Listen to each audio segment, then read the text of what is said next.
There we go. We should be live now, and it We're worked, live. and I could hear you, and you could hear me. Yeah, we sound great. And let's see, make sure the live chat's up on my side. It is cool, great. It's episode 123, BFS Live. It's Wednesday, February 11th, and we're here with Alfredo Mancuso, which You got it right. you're probably the biggest guest I've had yet. Awesome. J-Ro might take That's offense to that. Hopefully not as chubby. Just Oh, I mean big as far as reach goes, yeah. just kidding. You have, I mean, from what I can see, you have across all the platforms, you're over, it's got to be somewhere over 250,000 followers, subscribers. I think I have 400,000. I have a couple Facebooks that I run on the side too. But Yeah. yeah, I mean, you got definitely- 170 on YouTube alone. Yeah, I've been grinding for 15 years on social media. You got that So- plaque behind you. I want that plaque. Yeah, you're on your way, man. Keep grinding. And especially now with shorts, you can definitely grow even faster than back in the day when it was like you had to form all the long form content first. I went from 2,300 to 23,000 subscribers in a week. Holy crap. I had, I posted for literally almost a full year. It was like 11 months. And then I had back-to-back ones that went into the million views, and it just like overnight. YouTube Shorts? It was all shorts, yeah. Yeah, YouTube was It's by far different. my worst performing platform, and then in a week's time became my best. Dude, that's amazing. I did 400 vlogs in a row, and in the first month, I got 42,000. Wow. And then I think within the first year, I got 90 something thousand. But then burnout happened. And this is burnout in like the 2015, 2016 era, which was like intense. And then I kind of slowed down a little bit and then kind of put it in the back burner and had a bunch of stuff, kind of like what you're doing with the skate park. You're juggling a lot of things. At the time, I was juggling the come up on some shit, 2 retail stores, a vlog, webisodes for the come up, and we had a full staff for all of the brands, and I handled payroll and customer service and PR and everything else. Dude, mad respect, bro. Mad respect. Thanks, man. Yeah. What's crazy is YouTube is like 2 different platforms, right? Like I've been doing these podcasts for a year, and I get, 100 to 200 views on YouTube, which is like solid for like a 2-hour conversation. Right. And then my channel blows up on shorts. Those subscribers They're do separate, not right? overflow into long format. I started doing like one vlog a week, trying to get that long format going, get my minutes up to try to hit that next tier of monetization. And it's crazy. 25,000 subscribers, upload a vlog. I'm not even joking. I 63 views. What? Yep. Because it's some people watch YouTube like this, some people watch YouTube like that. It's further than that. I'm kind of a nerd, and so I geek out on all this other stuff. What it really comes down to is push notifications and just how the algorithms work. And if your content was originally horizontal, you want to just stick with that. And if your content is vertical, stick with that. So you should have technically, I mean, I don't know why YouTube doesn't inform its own, number one, their creators, but essentially the best thing to do is when you see like a podcast channel and then a shorts channel, and then it drives the traffic that way, not on the same thing. But, at this point, just keep going. I would still start a separate one. Oh, so I should have like BFS shorts. Correct. Or the other way. If your wow. shorts got you super popular, convert this channel to the shorts and then start another one that's just straight up vlogs. And those people with the higher retention time will go there. People with the shorter attention span will stay on the shorts channel. That's good advice. Thanks, I don't know if I'm going to take it though. Just kidding. It's there, lead the horse. Yeah. All right. Before we get going, I got a couple announcements before we kind of dive into the show. As always, our show is sponsored by the Bagel Shop by Fox's. That's over on Park Avenue in Oxford in downtown Rochester. They sell bagels, and if you buy this tumbler for $30-something, you get $1 coffees for the rest of your life. And it's great. Next Saturday is our Super Bowl jam here. It's a BMX contest and dirt jumper contest. Next Sunday is our Cleveland takeover trip. We're going to Changa Skate Park and Ray's Mountain Bike Park. You can meet us out there, a little meet and greet. ride bikes or skateboard, whatever. Sorry, have a good time. And then mid-March, we got Wrench Fest coming back from last year. Big all day. There'll be a bike jam, skate jam, scooter jam, live music, vendors, the whole thing. We're running it back from last year, so take note, everyone, for that. And as I always start the show, we kind of went off talking right off the bat there, but I always start by asking my guests, give me like your 2-minute, like, who are you? What is your relationship to action sports? It sounds like you've done a lot, but we can try to keep it as concise, and we'll kind of springboard from there. Cool. My name's Alfredo Mancuso. I'm born and raised in Los Angeles. I got sponsored for BMX when I was about 15 and a half, 16, doing little BMX stunt demos for kids to stay away from drugs. Then I went to college to pursue a career in international business and sports. I wanted to become a professional soccer player. Unfortunately, along the way, my dad passed away, and I kind of gave up on the soccer thing. And one of the last things that we did together was ride BMX. So I just hyper focused and put everything I had into that. And it essentially grew into the career where I was sponsored by a brand called DC Shoes, which at that time was probably worth over $700 million. And it was ran and owned by Ken Block, which then started Hoonigan Racing and the Gymkhana series. So I started getting into cars, which is kind of what's led to my life now. But when we just hyper focus on BMX, from the sponsorship with DC Shoes, I realized at a certain point, my body was going to probably fail me. And so by the time I was 23, 24, I was already kind of pivoting my mind into the fact that I probably should get more into the business aspect. And that's around the time where Adam 22 and I met. We started hanging out, and then we got into business. We started turning the blog, The Come Up, into the website, The Come Up, and then the media powerhouse that ensued. We turned that into a clothing brand on the side because we wanted to keep our edgy side. And so we started On Some Shit and OSS, which on paper, they were one brand, but one was kind of geared toward eventually selling to Zoomies and being a little more clean. And then the On Some Shit was kind of like the core, more edgy, streetwear and alt culture brand. That turned into eventually becoming No Jumper, which interviewed all the biggest celebrities at that time and probably till this day. And that sprung into 2 BMX shops, one in downtown LA and then one essentially in Beverly Hills. We also even had a store in Shanghai, China for a while, which is pretty cool. And then after that, in 2019, I sold my equity and I kind of transitioned into the motorsports world, where my brother and I currently reside in. We build twin turbo Lamborghinis, and we're in the race space. And I'm doing a couple cool things this year with some BMX brands that are bigger than just BMX. So I'll talk about that later. But to keep it concise, that's basically the rundown for the last 20 something years of my life. That's pretty impressive. It's pretty impressive. Thanks, man. You've done a lot, and the business aspect of it is definitely respectable. That's a lot of the time the thing that's lacking. The people lack in the action sports world is that business sense. A lot of times they get into trouble, bad communication, all kinds of stuff there.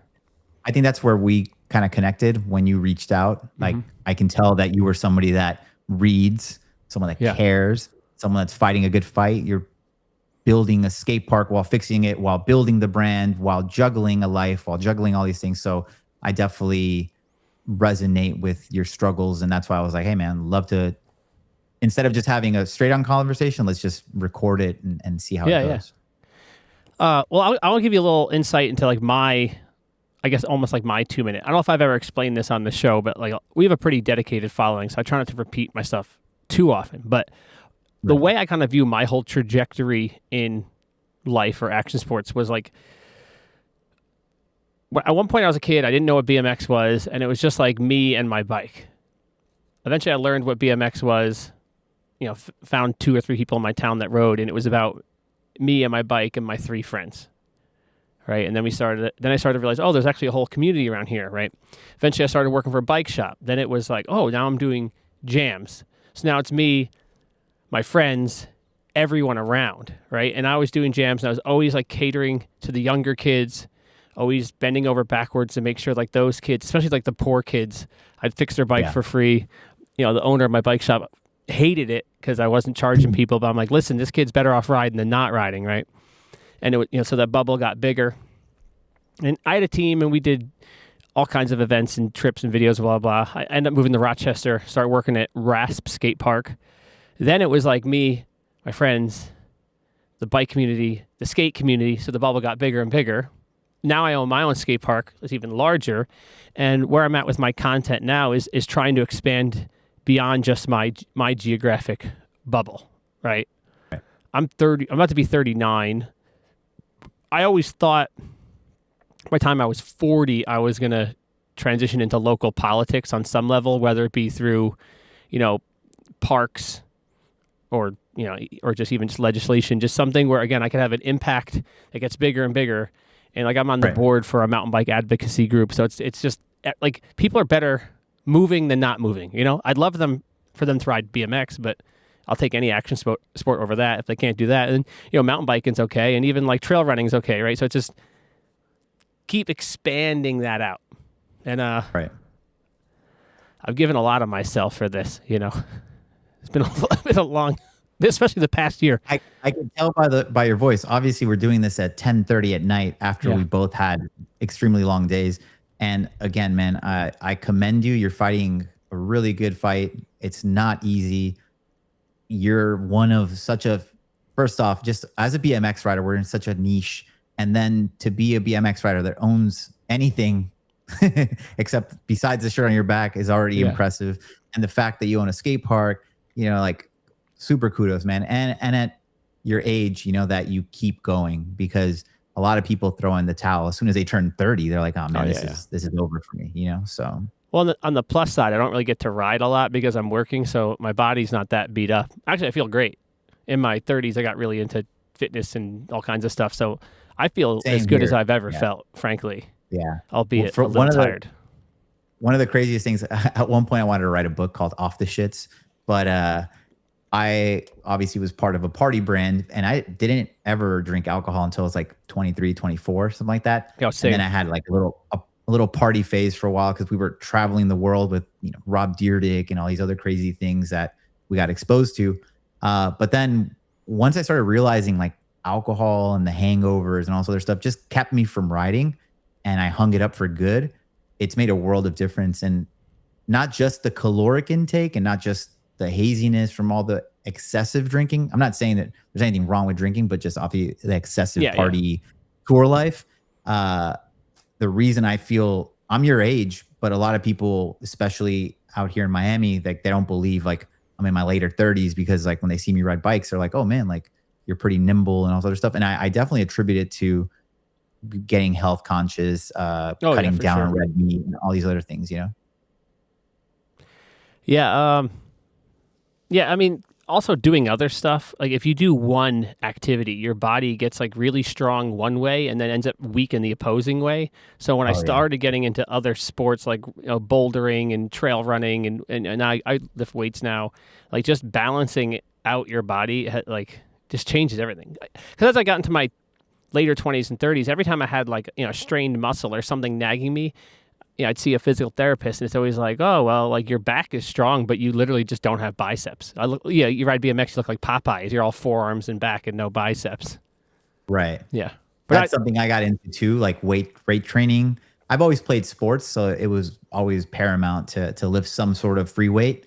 And so that is something, like if I could give somebody a recipe to how to become a good bike rider, number one would be discipline. Number two would be free weights. And number three would be just minding what you're putting into your body. It is the fuel that lets you ride. Not everybody can be Garrett Reynolds and just such a natural phenom that can intake whatever he wants and put something out. If you really want to be the best at something, you have to actually be very conscious of all that stuff. I mean, everything is discipline. I mean, that's my view, is literally everything boils down to discipline. But unless you have oozing talent. Like I will say, as far as someone that never cared about anything, Stevie Churchill is one of the most talented people I've ever seen. Just grab a bike, have a cigarette in his mouth, and go get second place at the European X Games. Like unheard of. Yeah, there are those people out there. I'm not that Yeah. person. I've worked so hard. Same. I work so hard to suck. That's so funny. Did I tell people I'm like, I'm not a smooth rider. And like, oh, I see you ride, you're smooth. I'm like, that is just getting the reps. I don't have the natural time. I'm a muscly rider, and I would just grind it out until I could land the trick, and then you refine it, and then eventually you can fake the idea of fluidity and smoothness to where some riders, man, we all know that guy, whether it be a skateboard or a bike, that just like they just do the thing, and you're like, what the hell? Yeah. You know, it's funny. When I first met, because I lived in a pretty ghetto part of like California in like Watts, Compton area. So there was never any pro bike riders that went there. But when I started venturing out and I started meeting people that were pro or sponsored, I was so disappointed that they weren't as dialed as I thought they were going to be. And so I was like, if I'm ever going to be good at something, I just want to try and be as dialed as possible. So it's that old saying where don't fear the man that can do 10,000 kicks. Fear the one man that can do one kick 10,000 times, Mm-hmm. And so I got really good at like, I can do a tail whip every single time, my eyes closed or whatever. And then when I discovered videos and like video parts, I thought everybody was doing that first try, or I didn't know people were going 50. And then when I started trying to film a video part, and I was like, oh, they had 50 attempts. I think I'm in 500 already, like it just got wild. Yeah, I feel that. Yeah.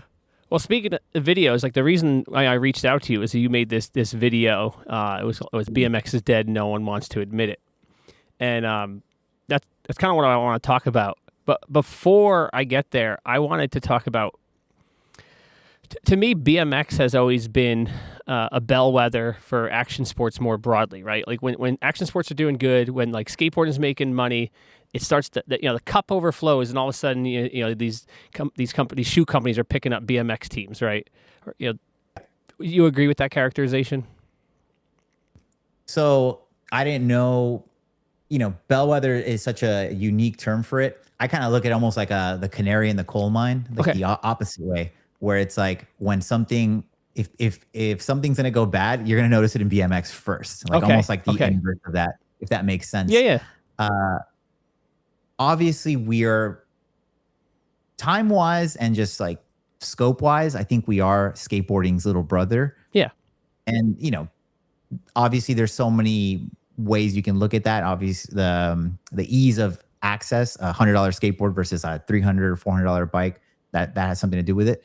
But I definitely think that as skateboarding starts doing bad, we definitely get hammered.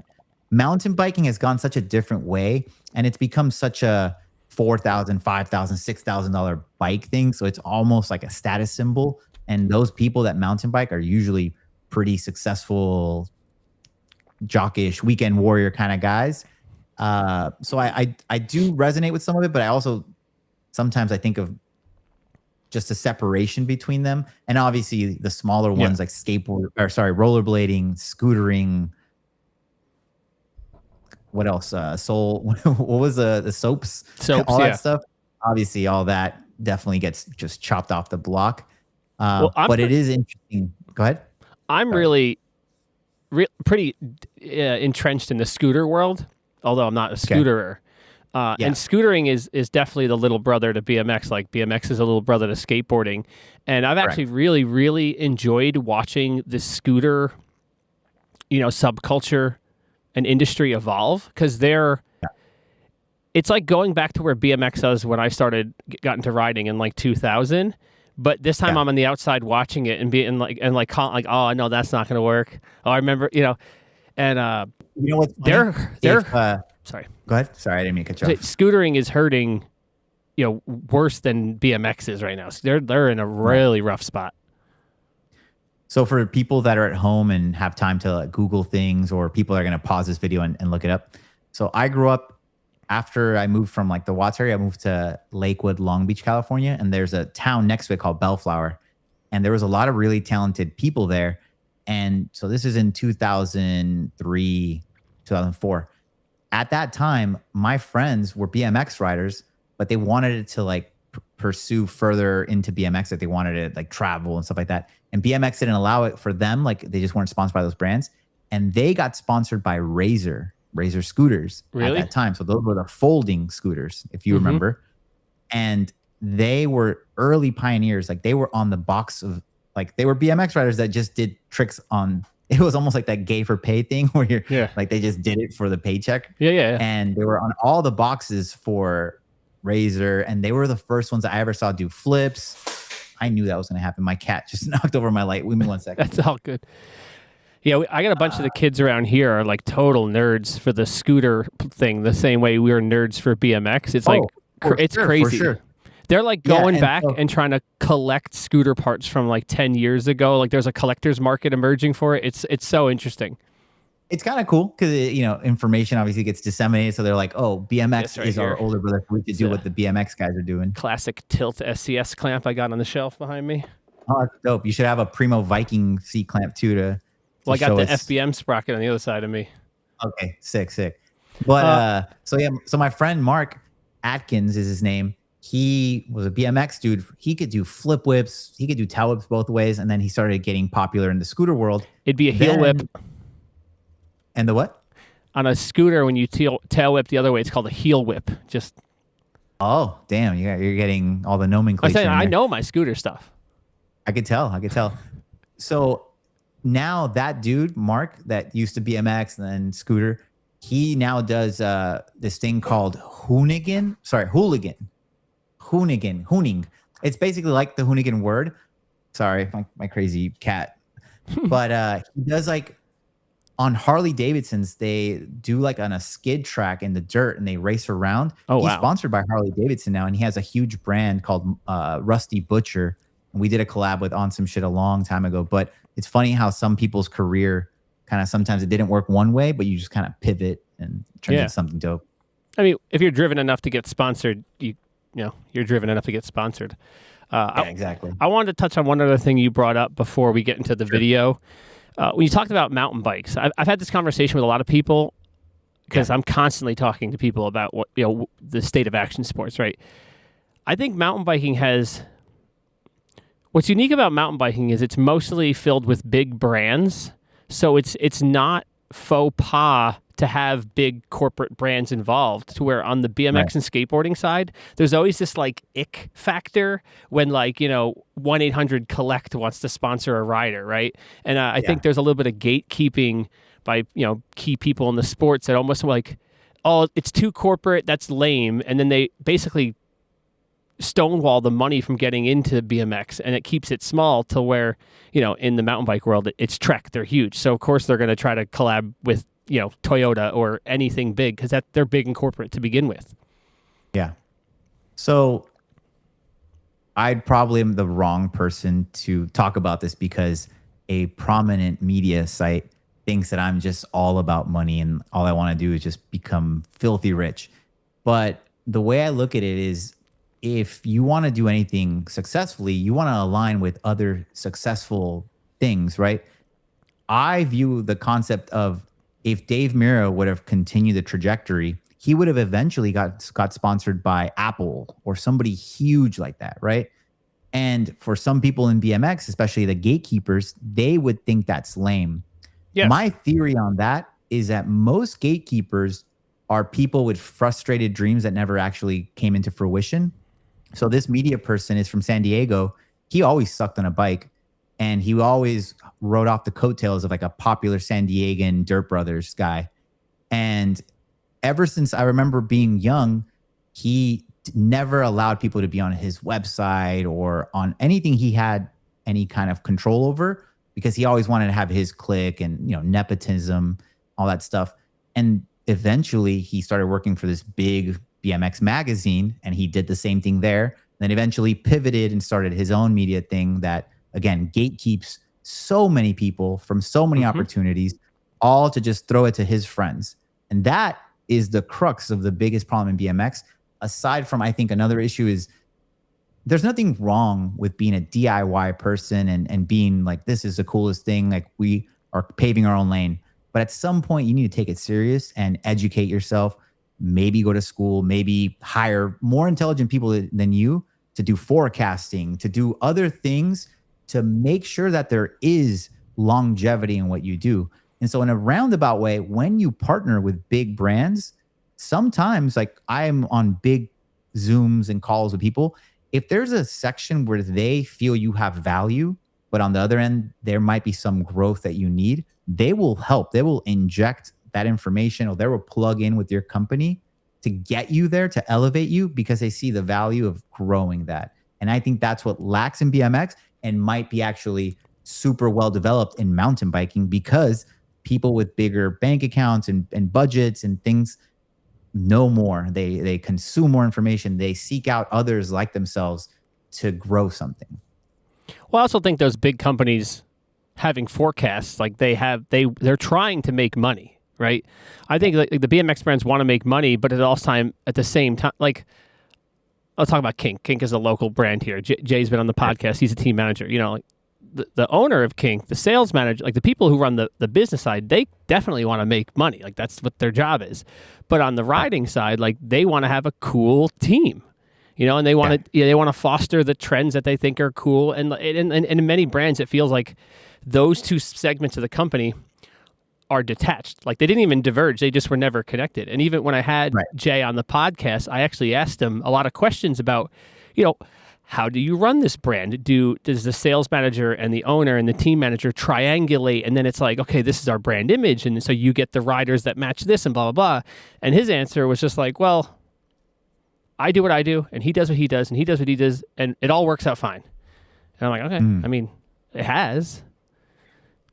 And call me different, or I don't know, number basic, but I look at it like everything should be almost like equations. Like, okay, if 70% of our BMX audience is street riders, okay, cool. Make 70% of the team that, then add maybe one female, one park rider, one whatever. There should be almost like a formulaic approach, which sounds wrong, but I think that's where we, like, some people just close their eyes and just throw a dart at the wall and hope something works. That's what it sounds like there. But also, like, I feel like they don't have goals. They don't have like, all right, we're going to structure our team this way and see how it does. And then, like, all right, let's try something different. I feel like as long as I've been involved in BMX, very seldom do you see a brand who rebrands and tries a different, like, not rebrand and like the graphic design change, but like the brand identity, you know.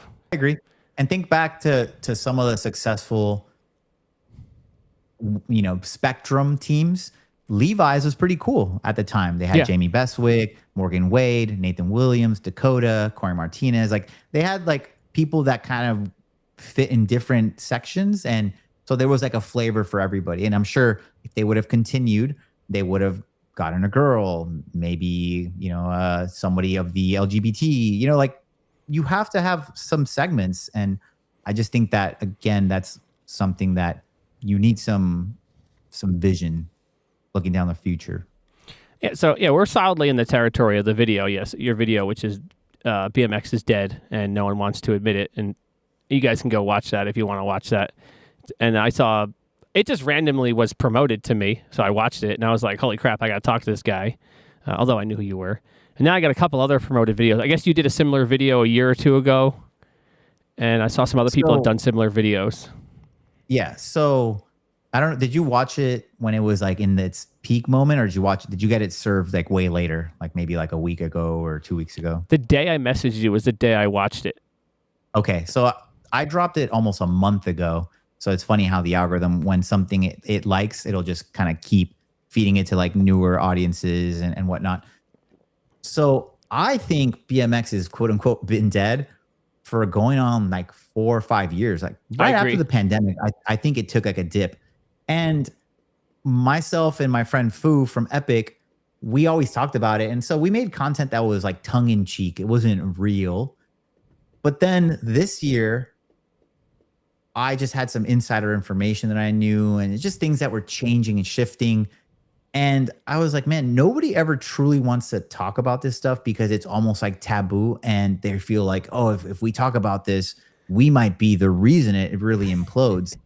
And so if I'm the reason, because I got so much vitriol and negative comments from industry people, of course, my video has like, I don't know, 15 or 1600 comments. And the vast majority are people that found it interesting or that see some truths in it. Sure. And look, like anything, people have their own opinions, their own way of interpreting their favorite hobby, pastime, sport.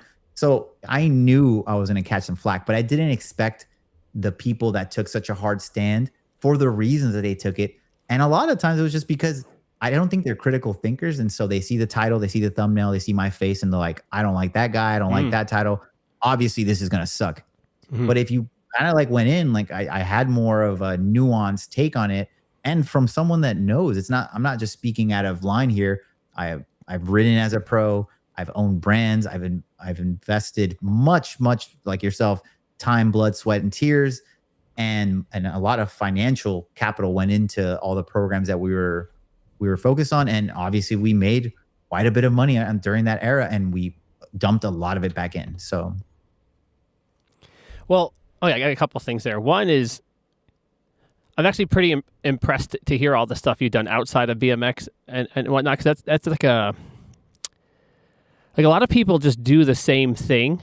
They'll be in an industry for a long time and they kind of never deviate, right? And that tells you that they've never learned anything. You know, they're not learning nothing, but like what they're learning is staying in a particular vein, right? Like like I always tell people, I don't listen to any content or podcasts or anything from the BMX world, and I say it a little bit tongue in cheek, but I'm pretty serious. Like, I don't think I have anything to learn from anyone in the bike industry, because like it doesn't seem like anyone is very nuanced or complex. And I read a lot and I listen to like really intellectual podcasts. Like I just think at a different level. And every time I try to listen to one of the unclicked, I'm like, I can't do like the just bros hanging down, just swearing and talking. Yeah. It's I just don't. So the fact that you've done a lot and you've evolved, it sounds like your opinions have changed. That to me is always like a signal that this person, is willing to listen and willing to learn. And so that's huge. You don't see that. And I thank you, man. And likewise, like I try to gravitate towards people that also are trying to progress in whatever it is. Like, look, there's nothing wrong. If you want to stay in the BMX niche, dope. But at a certain point, you have to realize that you have to grow out of it. And if you want to help it, you have to bring resources from the outside world and dump it in. That's the only way that works. And if you're doing that, you have to then realize at one point, you might have been the biggest fish in a very small pond. But now when you get into the real world, you're a tiny speck in this massive ecosystem that you have to, within seconds of getting there, you have to evolve or else you're smoked, because there's people that, much like, let's say you put 10,000 hours into learning how to do bar spins and 180s, somebody did that in business and they're going to eat you alive. And so I do think that, and I've talked to a lot of people that eventually transcend BMX. And the thing is that BMX is a good microcosm for marketing, for product development, for all these things. It's just such a small little complex world that BMX is, that once you get out of that, if you apply some of those same mechanisms in the real world, you can actually make a sustainable living. And again, if you are passionate about BMX, you can find ways to come back in, sprinkle something, or even develop a small sub brand within BMX and try to make it work.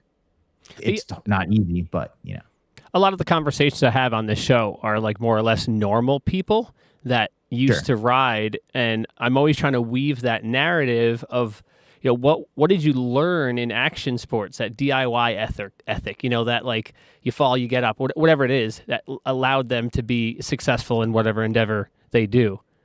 You want to hear a full circle moment? Sure. So one of the things, I did go to school. And so like I said, I focused on marketing, and obviously in BMX, that's what we were doing, marketing clothing to people within the BMX world. But then we started marketing our lifestyle to other sub genres like streetwear, things like that. Over the years, as I've evolved into, like I said, the car space, you start realizing how many people actually rode BMX or skateboarded. And so this is, as of today, I got the email confirmation.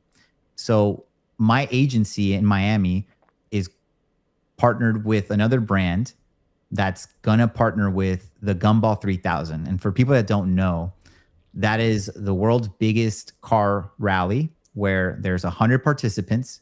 Each participant has to spend 100 grand to buy their way into the rally, and you have to have a supercar that they approve of. So most people have a net worth of, let's say, $5 million, or they're a mega influencer, like with tens of millions of followers. So there's 100 of those people.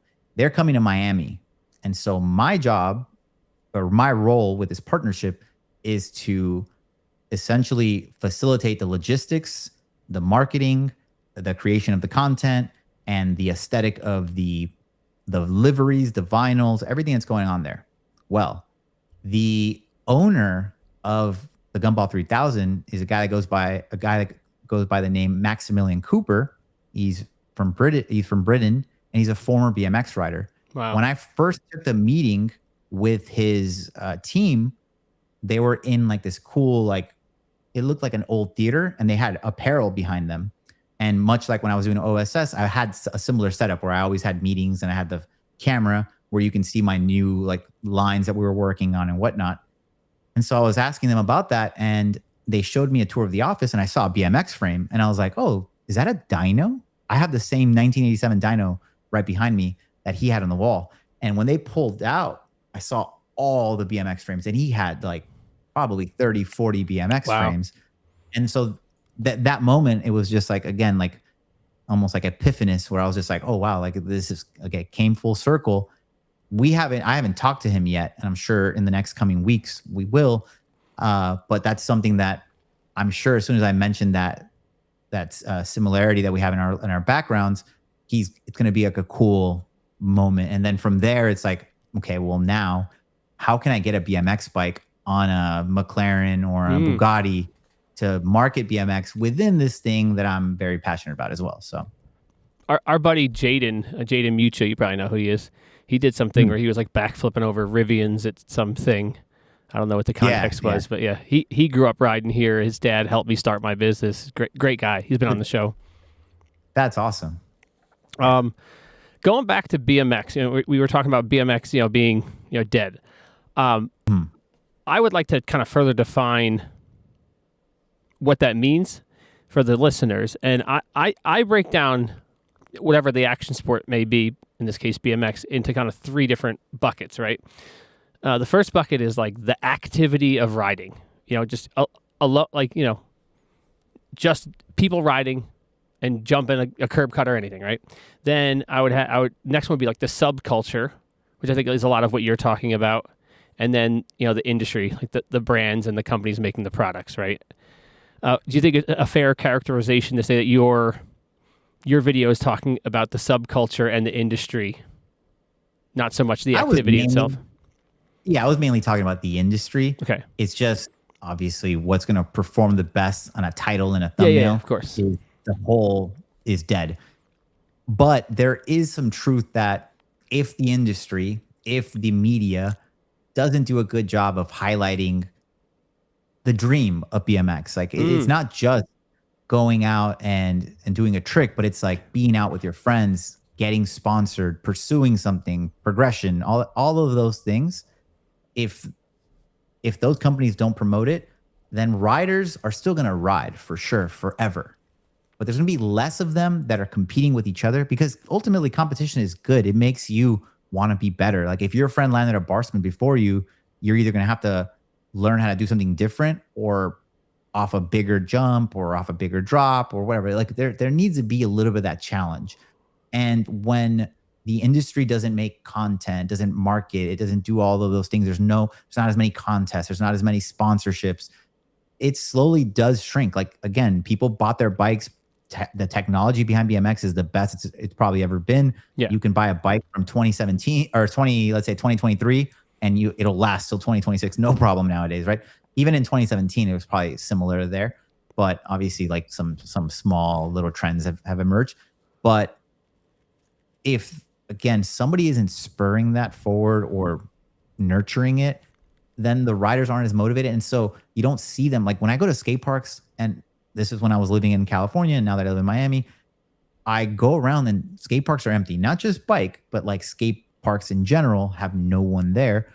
Granted, it is sometimes very hot or other reasons, but I remember in like the peak, let's say 2018, somewhere around then, you can go to any skate park and see a BMX rider.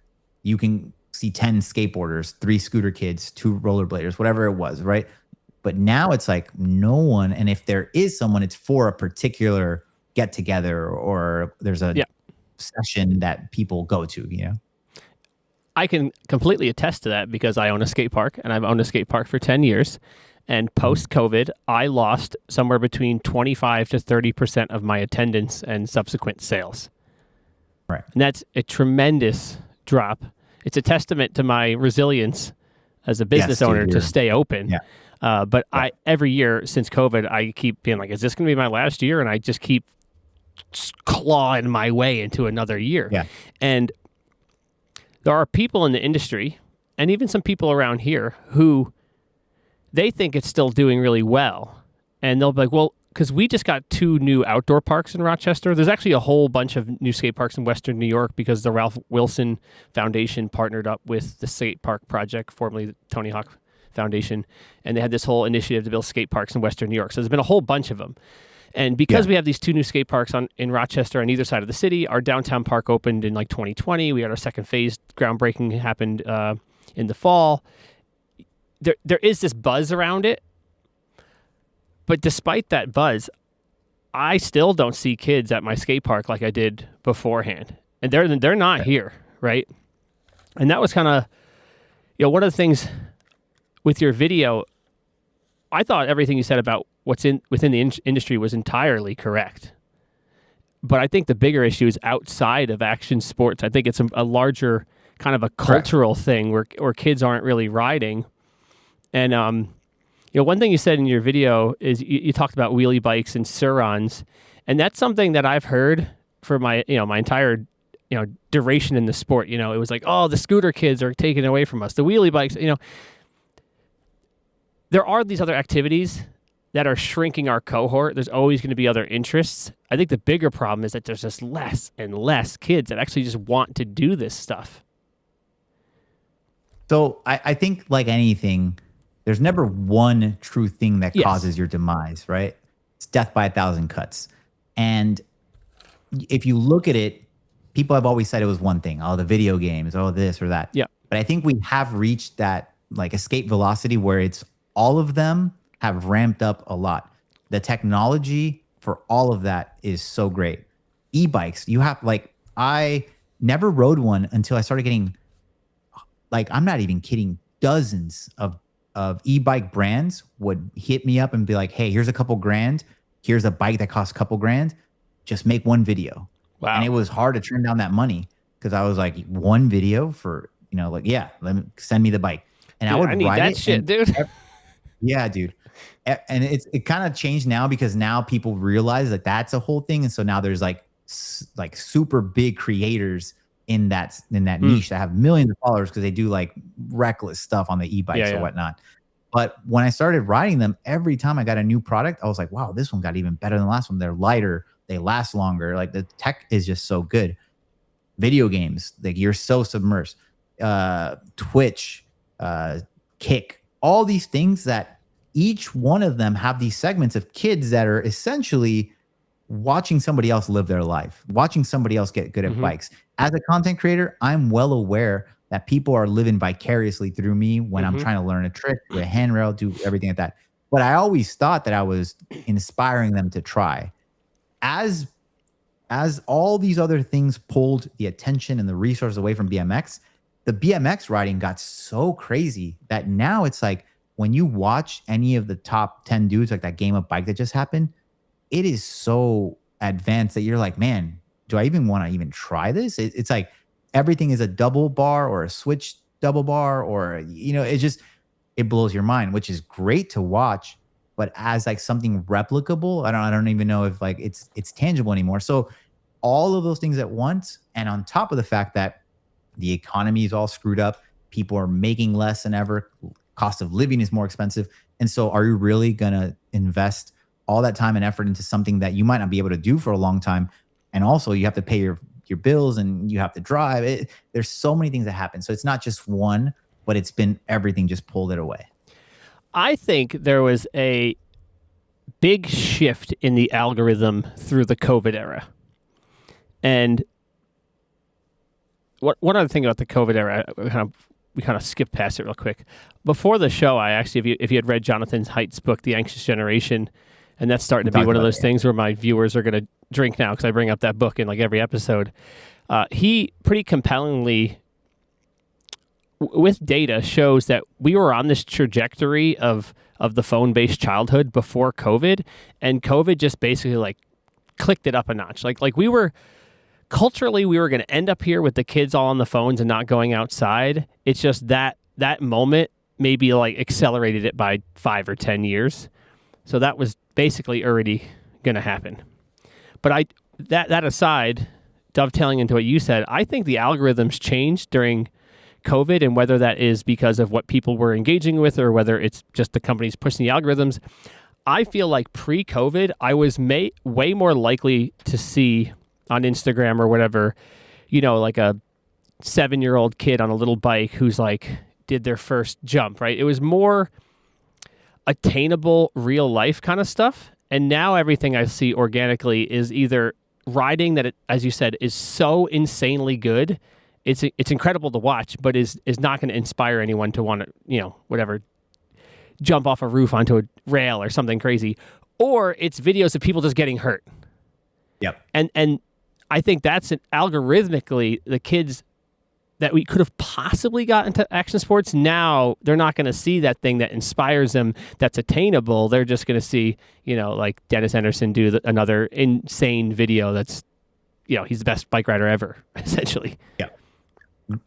And so, and to expound on that, you're totally right. So the algorithms have shifted to the point where it brings up the most salacious, the most extravagant, all that stuff. And I do think that people within BMX are like, no. How it works is they see Dennis do the roof drop onto the rail, right? But then they're gonna come watch Chase Dehart do the down whip, and they're gonna want to like buy that bike, which is true, sure.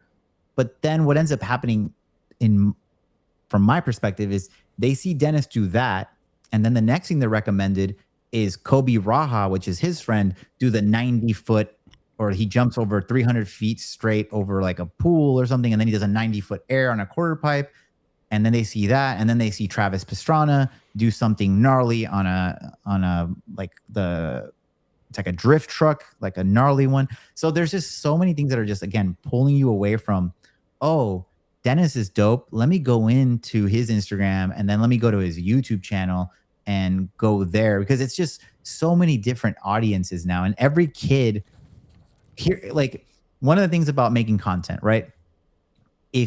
How the algorithms work is like they initially kind of spread you and your content around your immediate vicinity. And as you get bigger, it kind of like spreads it out. And then eventually you're global, right? Well, I feel that there's been a shift now where it's no longer sending, like, let's say I make a good BMX piece of content on something. It doesn't even send it to BMX people anymore. It just sends it to people that it knows like random, unique things. I had a video recently go viral of me doing an ice pick on this little tiny hole on this little like subrect. I didn't even land it, but I definitely got my peg in there, and I was trying to figure out how to get it out. It got 2.1 million views, and it got, which was crazy. Like the first couple of weeks, it got a couple 100,000. Then all of a sudden the algorithm pushed it further to get its first million. And I was like, oh, wow, a million, cool. But then from the million, it went to like 1.3, and then it went to 1.7, it went to 2. And that video gets me so many people to come and like follow me, but so few BMX people. It's just people that find weird niches interesting, right? And so for BMX, what does that really do? Like that video, like I look at it from the brand's perspective, like Shadow and Sabrosa that sponsor me. How many bikes are they really going to sell from that video? Probably not a lot, because again, like that, it ebbs and flows into some other world, but it does give awareness, so they could come check out my profile, then click on your sponsors and go there. But it's different from when you went and bought a $17.99 DVD for props and you watched all 1.5 hours. And at the end, there's all these commercials for Dance Comp and all this other stuff. So you were like, I'm going to go to that website and I want to buy a bike because those guys indoctrinated me for an hour and a half. Now it's like, you got 15 seconds of Dennis doing a flip whip on a street hip, you know? And so I was like, that was cool. I'm going to go back to this Twitch streamer that's, you know, walking around and insulting people all day.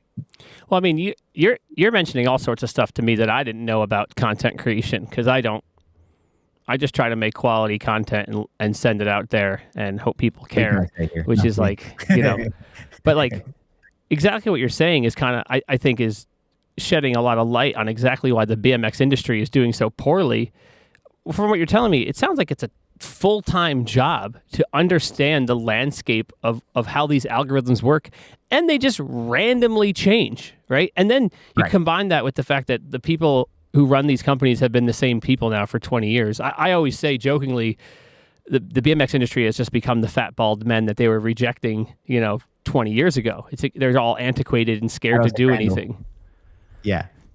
And that's a conversation I have, because one of the aspects of my agency is selling consulting advice to people that don't want to believe me that you need a full-time nowadays videographer, a full-time editor, a full-time marketing manager or social media specialist. You can no longer survive if you think you're going to hire one kid with a camera to shoot video, take pictures, edit it all, get it online, and respond to comments. Nowadays, responding to comments is a full-time job. So I have a 10-month-old baby, right? And so congrats. I thank you. I always wake up early naturally, right? But the baby would wake me up even earlier sometimes. I usually sometimes, like, it might be 4:30 in the morning. From 4:30 in the morning, once I got the baby back down, I can go through first my Instagram, then my YouTube, then my Facebook, then my TikTok, then whatever. And I can go through hundreds of comments. And I'm a psychopath, so I respond with no algorithms. I respond to everybody. And I'll have something witty to say, or if somebody talks crap, I'll talk crap right back, or whatever. That is one aspect of, I even had an Instagram account called Alfredo Answers, because people always know that even if they talk shit, I'm going to say something, right? But that was like, I had to get up early to handle that by like 6 a.m. so that I could then start my actual emails, start my text messages, and all that other stuff. And so my partner would be like, you're crazy. Like, are you talking to a million girls? What are you doing right now? And I'd be like, no. Like, there's 98 men. There might be 2 girls, you know, like, yeah.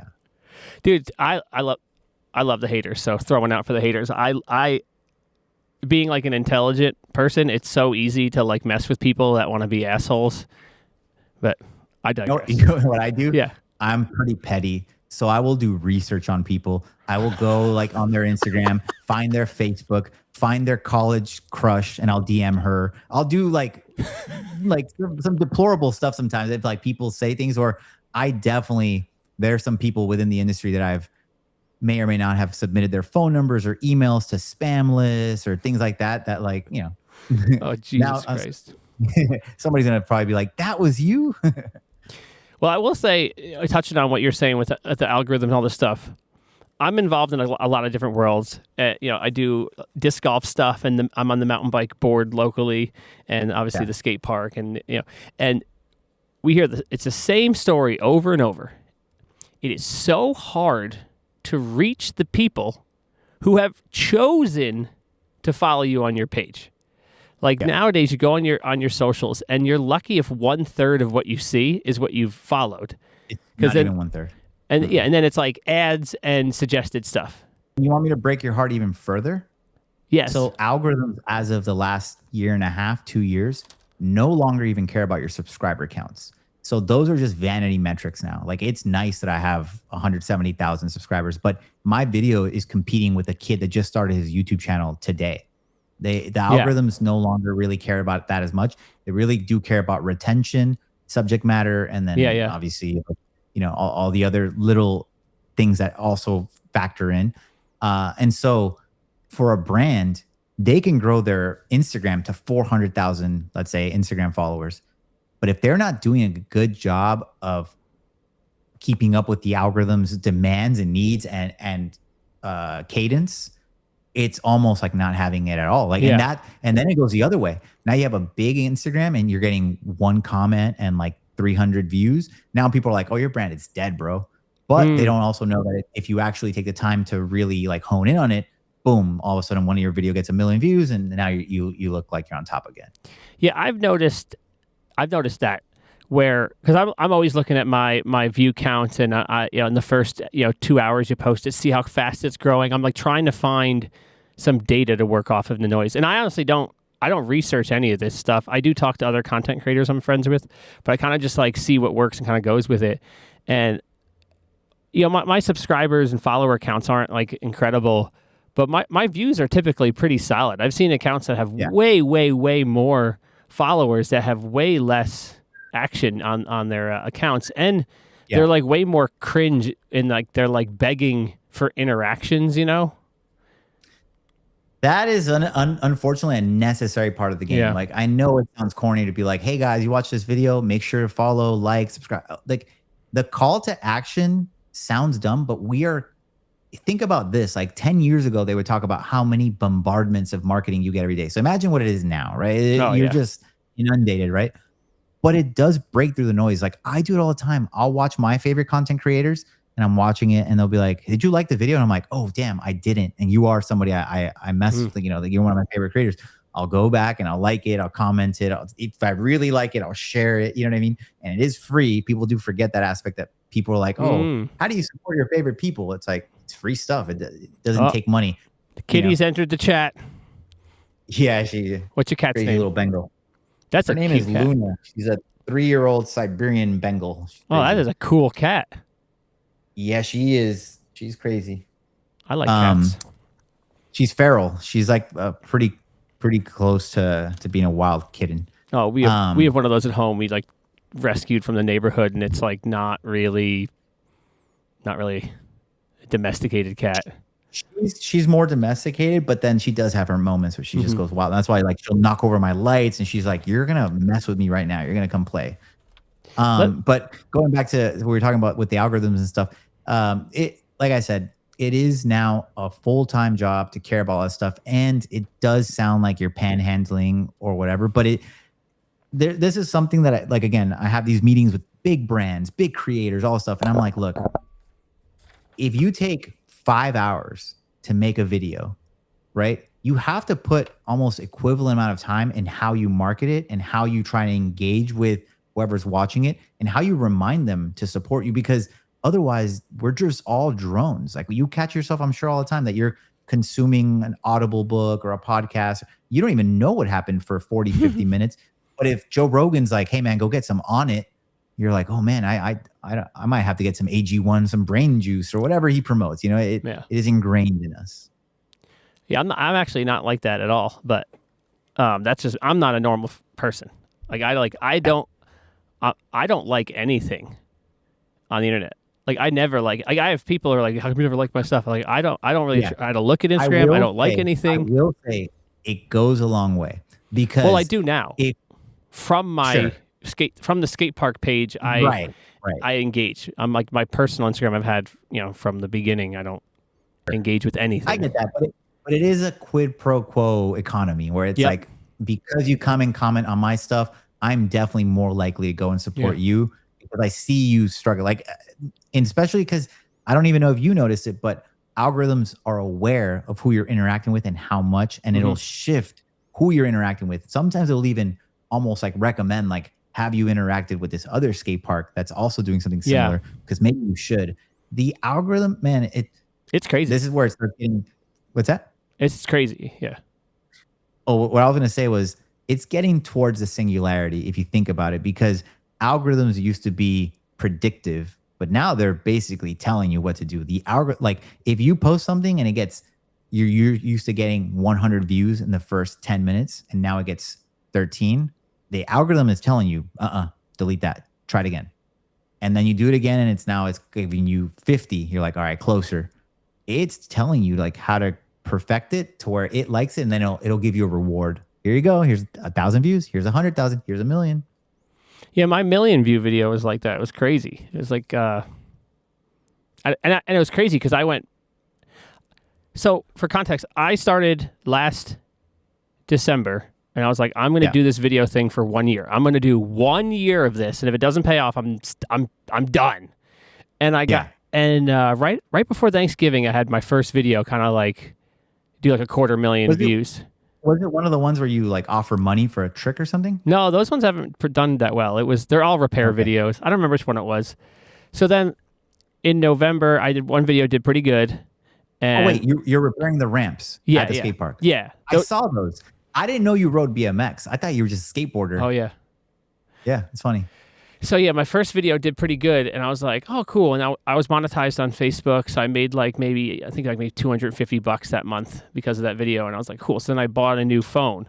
I got the iPhone 17, and so now I'm on USB-C, right? So then my wireless mic I've been using apparently didn't work right. So I filmed this next video, and this ended up being like my big video. It's got like 6 million views on YouTube now. And so I filmed the whole video.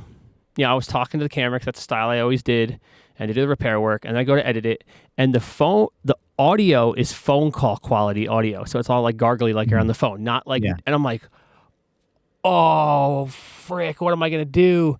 And I was like, all right, I'll do a voiceover instead. Sure. And I don't know if it was the voiceover that made the difference.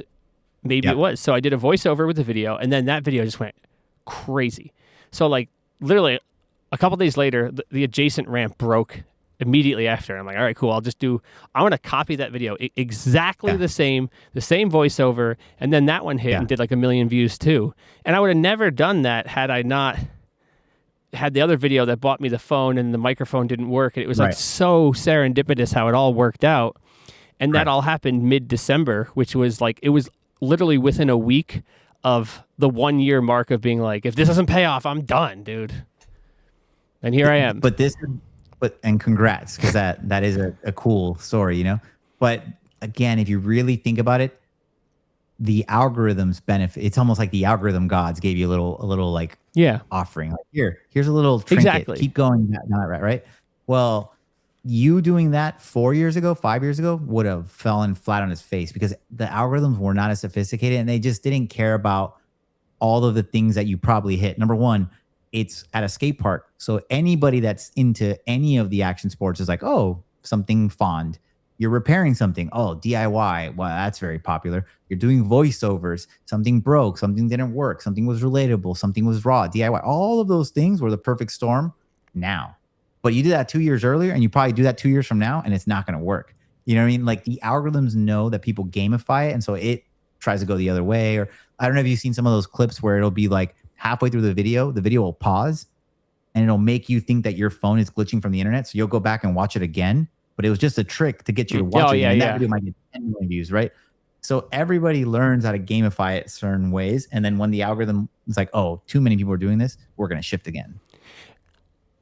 That just reminded me, the video in November that did good for me had no talking. It was just like ASMR style. And that made me think demographically, although like I want to reach the youth because I want to inspire kids to ride, but my numbers don't say that. My numbers are exactly what you think. They're people who grew up in the heyday of skate parks around like the early 2000s who romanticize it and watch my videos and love it because they like, oh, back in 2001 at Black Diamond Skate Park or whatever. So that it totally makes sense. Those people are like me and who think, talking to a camera is kind of cringe. So doing a voiceover makes way more sense when your demographic is like 35 to 45. So I've kind of done a little more of those now. That kind of makes sense to you, like because of like you also have to think that you think you're making content for you, but you're not. Yeah. You're making content for people that you kind of want to get into BMX, but even then that's not what the algorithm is serving. And it's obviously like you will never have a video that's going to even 70% serve to the same audience. Like it's always so skewed. But I think that it's more about like, if you only posted your bike in every single clip at the skate park, it would be so like niche down, right? But because sometimes it's just repairs and things like that, and you're right, to us maybe the talking on the camera is cringe, and so the voiceover is less cringe, but it's actually because the voiceover adds the production value that you went not only created the clips, you then went back and you added voiceover, which if you think about it, is more work It than is, yeah. the one time, like, hey, I'm vlogging. And doing the captions with the text is really, really time consuming if you want them to be engaging. Oh yeah. But it makes a big difference. And that's why, again, it's a full-time job if you really want it, to juggle that on top of like the repairs that you're doing, on top of running the business, on top of marketing the business, so doing your taxes. So you would, is this fair in my interpretation of what you just said, that kind of spraying a wider spectrum of styles of video and contents is better for my reach than keeping it narrow? Yes. So I would give you a 7, like as a consultant, that's what I would do. I would sit you down and be like, here's 7 days of what you should do. And so Mondays, you're going to do like the voiceover video. The Tuesday, you might do a specific how to do a trick. The Wednesday, you might do how to fix a ramp. Then on Thursday, you might do a viral trend that you copy. On Friday. And then now you have your 7 days. And now repeat it again, but just make minor adjustments. Like, okay, last week was repairing a quarter pipe. Today we're going to repair a flat ledge. Tomorrow, you know what I mean? Like, you kind of have to do minor adjustments. And then once you figure out that equation, then you go times 10. Because again, you have to think that if each video gets 100,000 views, there's going to be like only 20% overlap on all of those videos that the same people are going to be watching that. Even for, like you said, your favorite creator, they might come across your feed more often, and it even shows you like, these are the 50 creators that you get served the most. But even then, there's going to be some content you've never seen because you're just so bombarded with so much random stuff and everything else that you're not even paying attention to your favorite. Even if you have push notifications specifically for that person, you're still going to miss some of their content. So why sometimes people are like, no, but I already made that video. No, dude, make 10 more. Similar changes. Not a lot of your audience is going to see it. Yeah. That's crazy. I hate social media and I really try not to use it. And I don't watch any content that's like the content I make. I like hate all of it. It's really funny.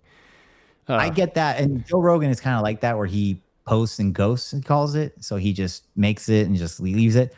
But he's at the escape velocity where almost anything he posts is going to do really well. And obviously his audience interacts in the comments. But I look at it again, like if I spent 5 hours to make it, I'm going to spend at least 1 hour helping it perform better. As soon as I post it here, I'm going to share it to Facebook and put it on Twitter and do all that stuff, because you never know how many different people are going to go interact from outside of the platform, which then that platform is like, oh, it's getting broad attention. It's probably valuable. Let's push it. Yeah, I got to go back to my viral ones and really look at what it was in the first couple seconds that really... I've been trying to do it, but I mean, you're looking at it so much more scientific than me. But I'm telling you, I'm just I have to juggle so much. You know, I have a one person operation. I don't have employees. Like, I'm here. Right. Like I had like some like stomach virus like 2 weeks ago, and I was here. I was like puking in the bathroom, and like talking about that. Yeah. Like you just I don't have an option. You know. Yeah. If I could offer just some recommendation, you almost have to live your life kind of like blocks of scheduling that help you. So if you're going to make a video today, I would spend at least 15 minutes consuming some, maybe not the same type of content, but content that inspires you to go into that video that you're going to make with a little more renewed energy or more enthusiasm or whatever. Because all of that stuff does help. Like, I know it sounds, because you got to think like a viewer at home sometimes is going through stuff, like they're depressed, they're sad, it's raining, it's snowing or whatever. And you might be the only spark of joy that day for them. And so as you make more engaging things that makes them feel good, they're going to like pledge their allegiance more to you, because they're like, man, and I get this comment a lot over the course of, because you imagine I have over 1,100 long form videos on my YouTube channel. And so many people respond to old videos like, hey, Alf, like, this video in particular made me really happy, made me really want to ride, reminded me of all these other things. But why? Because in my videos, I was having fun. I was always talking about positive shit. I wasn't like being downtrodden, or, you know what I mean? Like all those things. And so that's just always been my nature. But for content creators, I'm always like, hey man, like just slam a Red Bull, drink a coffee, whatever, and get people like hyped. I'm telling you, it goes a lot further. I'll take that into consideration. What I've always done is I've going back to my vlogs back in 2016. Yeah. And the way I've just structured my whole business was I always tried to craft a narrative. I always wanted people to feel like they were part of something. So I try to your videos do that. Yeah. Yeah, that's really the goal. I want people to come here. I want people to think that like this is the place to be. I want people when they don't come here to ride feel like they're missing out on whatever. Like I like the whole it's a family, it's a vibe, like it's volunteers, like yeah. Yeah. But I catch that even from your micro content where it's just like a 30-second clip of like you putting a $10 bill behind the card so they could pick a trick or whatever. It makes you feel like I want to go to the skate park. I hope he picks me. I don't even want the money. I just want to like challenge myself. I don't give anyone the money. You said what? I tell them beforehand there's no money. I did another video series last year that was $100 first try, $50 second, 20, 10, 5, 1. And every single person, I'm like, listen, I'm not actually going to give you the money. We're just going to make the video and I'll pretend to give you the. So they all know the deal beforehand. I don't pay out. Sure. I hope my channels can get big enough one day where I actually can afford to do that. But I don't make any money. It gets costly. So I did a video like that where there's this kid, Alex Smalik. His real name is Simon. And he was one of the first kids to get really dialed at doing nose wheelie to tail whip. And so every video that he was in my vlogs, I would up the ante. I was like, man, if you do the nose wheelie tail whip right here, I'm gonna give you $100. And then the next one was $200. He got to the point where I was like, if you do a nollie tail whip first try on this wedge right now, no, it was within 3 tries. Sorry. I'll buy you a moped, like a $900 moped. And he freaking did it, bro. And that was, I mean, at that time, some of my vlogs were making like $900 per vlog. So I was like, all right, fine. I'll just take a loss on the video. But I zelled him right then and there. I was like, here. And he went that day and he bought the moped. And so for the storytelling, the narrative like you're doing, it really was real. Like I came out of pocket from that. That's crazy. I can't even like fathom what it's like to have money because I don't make any money. And that's not I'm not like broke or poor because I am absolutely phenomenal with money. I've managed to, for 10 years, had the skate park, and I think on average, I've brought home probably about $21,000 a year. And in that time, I've bought a home and like, no, that's like what I've taken home in pay. Like that's my payroll. Your own payroll after expenses and stuff. Yeah, like I just pay myself. You know, I don't take pay in the summer, and I pay myself when the months are good. And that's pretty much it. I will say, obviously, if you're talking to a tax preparer or people like that, like there was a point where Steve Jobs would pay himself $1 a year, you know? Yeah. But his brand or his company was paying every other aspect of his life. And, you know, but I'm sure, yeah, I get what you're saying, but I'll just also like, for somebody that doesn't know, they like taking home $21,000 means that your business probably brought in 50, 60 or whatever it was. Oh, I don't know your exact number. No. So that was it. You brought 21. But pre-COVID, I was doing about $250,000 in sales. My rent alone is $10,000 a month. So it's 120, right? Yeah, and then post-COVID, it got really bad. I've been floating just shy of 200 since COVID. And so my business basically every year is somewhere between like maybe losing $3,000 to profiting maybe 10. And I'm an S corp, so I take pay.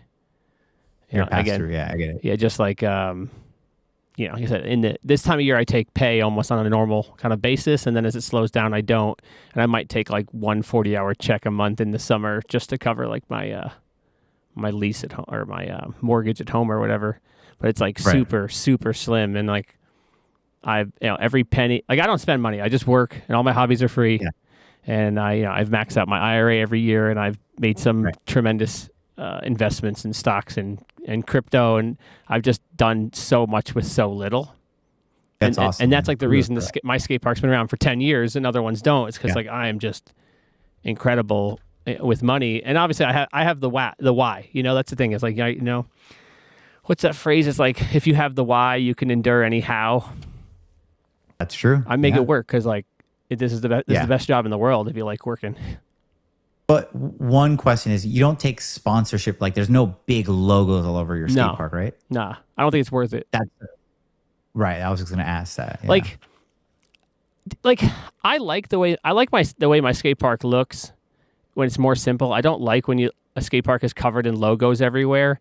So like if it's like, insert X brand gave me $200 to have their name on the side of this jump. So if I had 25 sponsors, it's like I get like $4,000 or whatever the math is. Or like at the end of the year, I could find $4,000 by getting 3 extra people to come in the door each day, and my skate park doesn't look like a quilt patch of selling out. Fair, but I look at it from the content creation. If every day you're making a video with those logos in the background, you can command a way bigger penny than the skate park only brings in. Well, yeah, of course.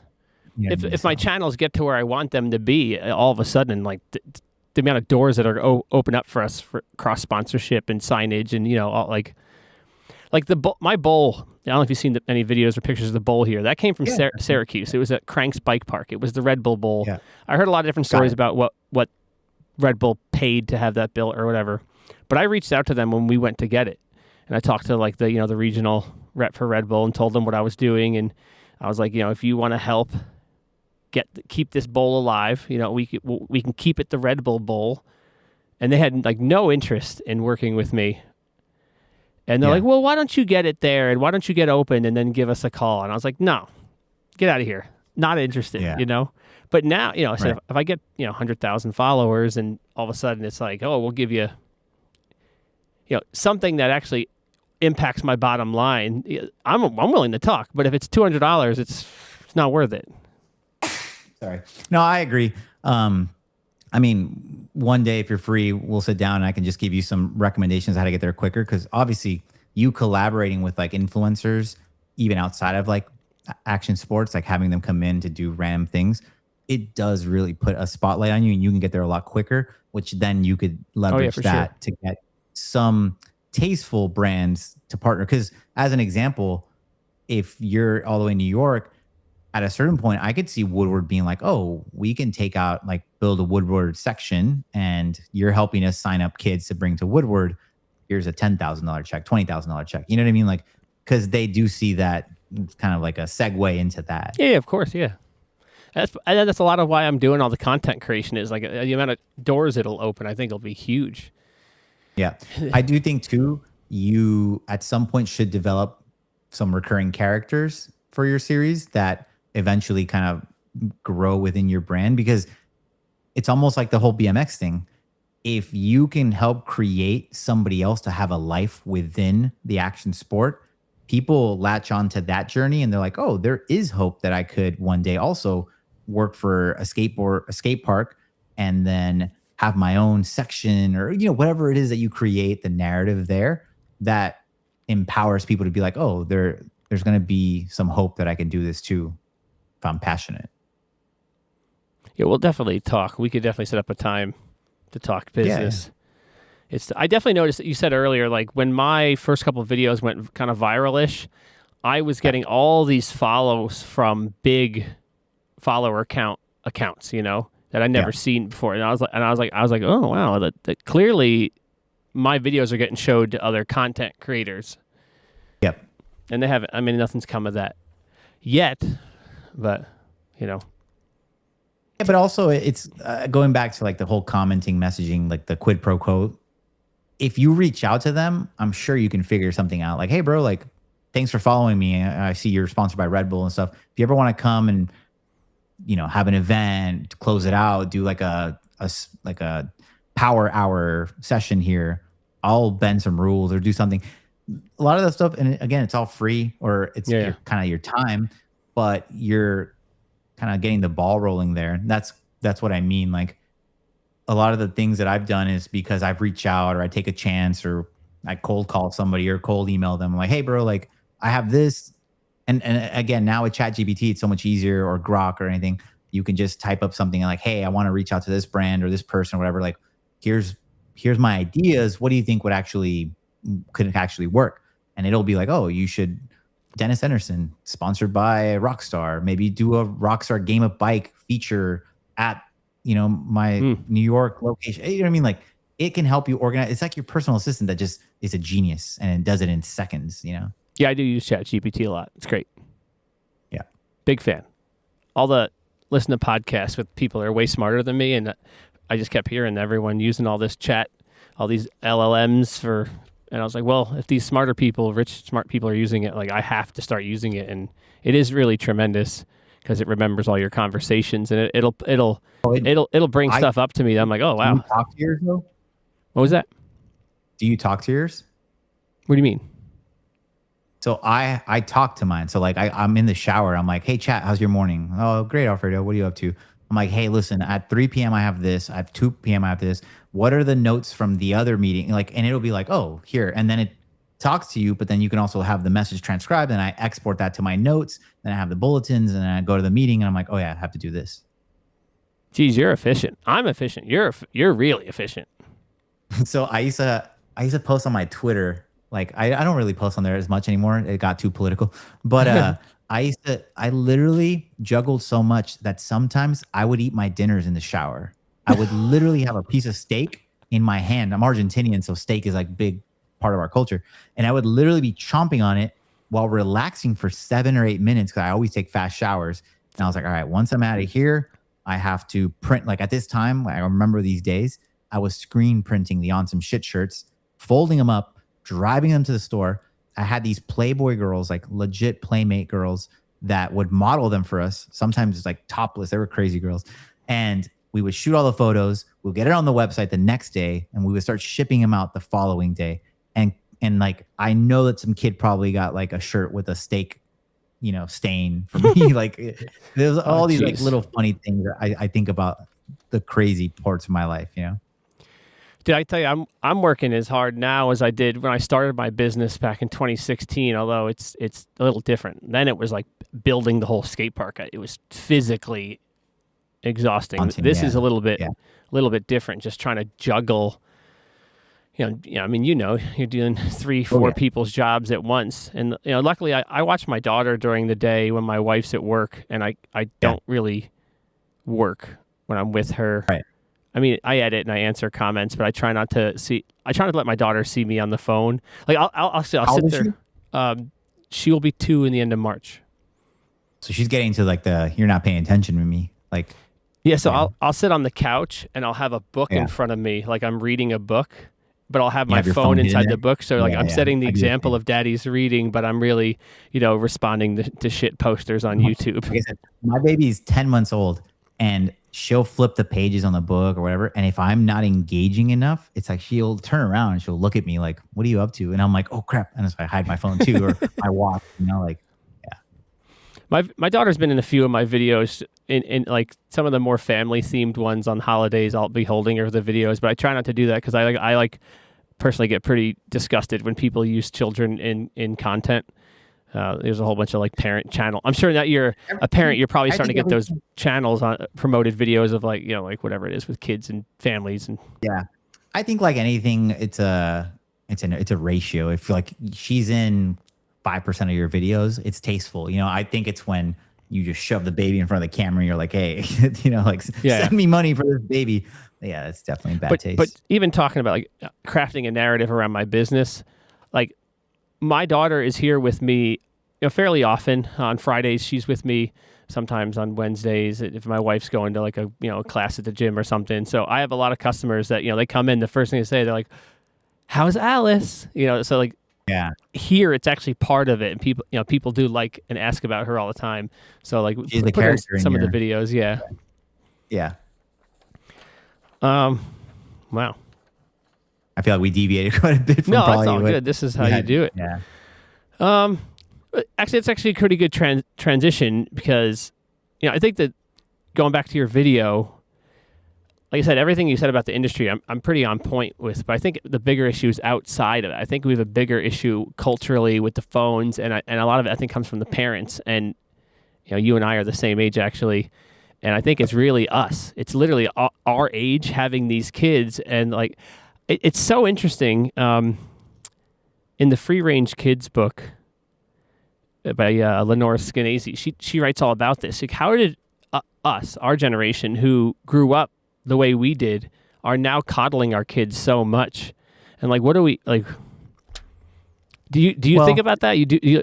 Yeah. What do you think? So, but think about this. We are in that weird transitional era where we were born without phones, like cell phones, right?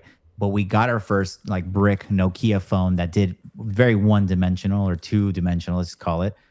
And now you're aware of how quickly that phone can consume you in totality and how awful content could get in your head and how it all affects you. And so it's like, you know, I read the book or parts of the book, The Coddling of the American Mind. And so that is by the same author that you mentioned earlier, where, and what you're touching on, you're trying to protect them from something that is inevitable. I think what we need is more of like the building character and ingraining like, okay, sure, at a certain age, you'll be able to use a phone for this amount of time. And but by the time you get here, I remember this magnet that goes on a fridge, and it said, the coolest thing about being an adult is that nobody can tell you not to drink beer for breakfast. The worst thing about being an adult is that nobody can tell you not to drink beer for breakfast, right?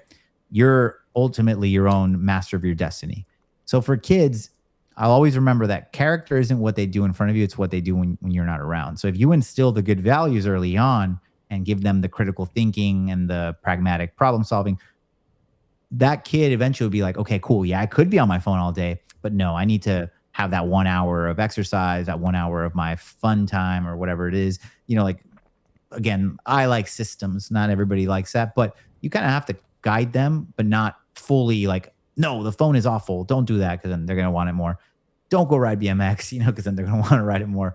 Or maybe trick them, like, don't ride BMX and maybe they'll get into it. I always say this expression, I forget where it's from. It's from a book I haven't read, ironically, but it's like you don't rise to the level of your goals, you fall back to the level of your systems. So I'm always I'm very much a systems guy. I think I read that book too. It's one of those like books everyone reads, you know, like. No. I had the CEO one time. Like I came in and he was like, "You need to read these 3 books." Yeah, and I think that was. I think it's the Atomic. Is it the Atomic Habits book? Whatever. I digress. Yeah. You mentioned Coddling of the American Mind. Great book for the listeners. That's Jonathan Haidt co-wrote it with Greg Lukianoff. It was originally a New York Times article and then expanded out into a book. It really lays the foundation for what he writes about later in The Anxious Generation. Phenomenal book. There's another book. I think I mentioned it to you. There's a book called Generations. You did, yeah. Was that the Jean Twenge one? That's a really awesome book where she compares is that like. A spoke, by the way? What was that? Is that a spoke, by the way? Yeah, this is a spoke. Like fidgeting with stuff.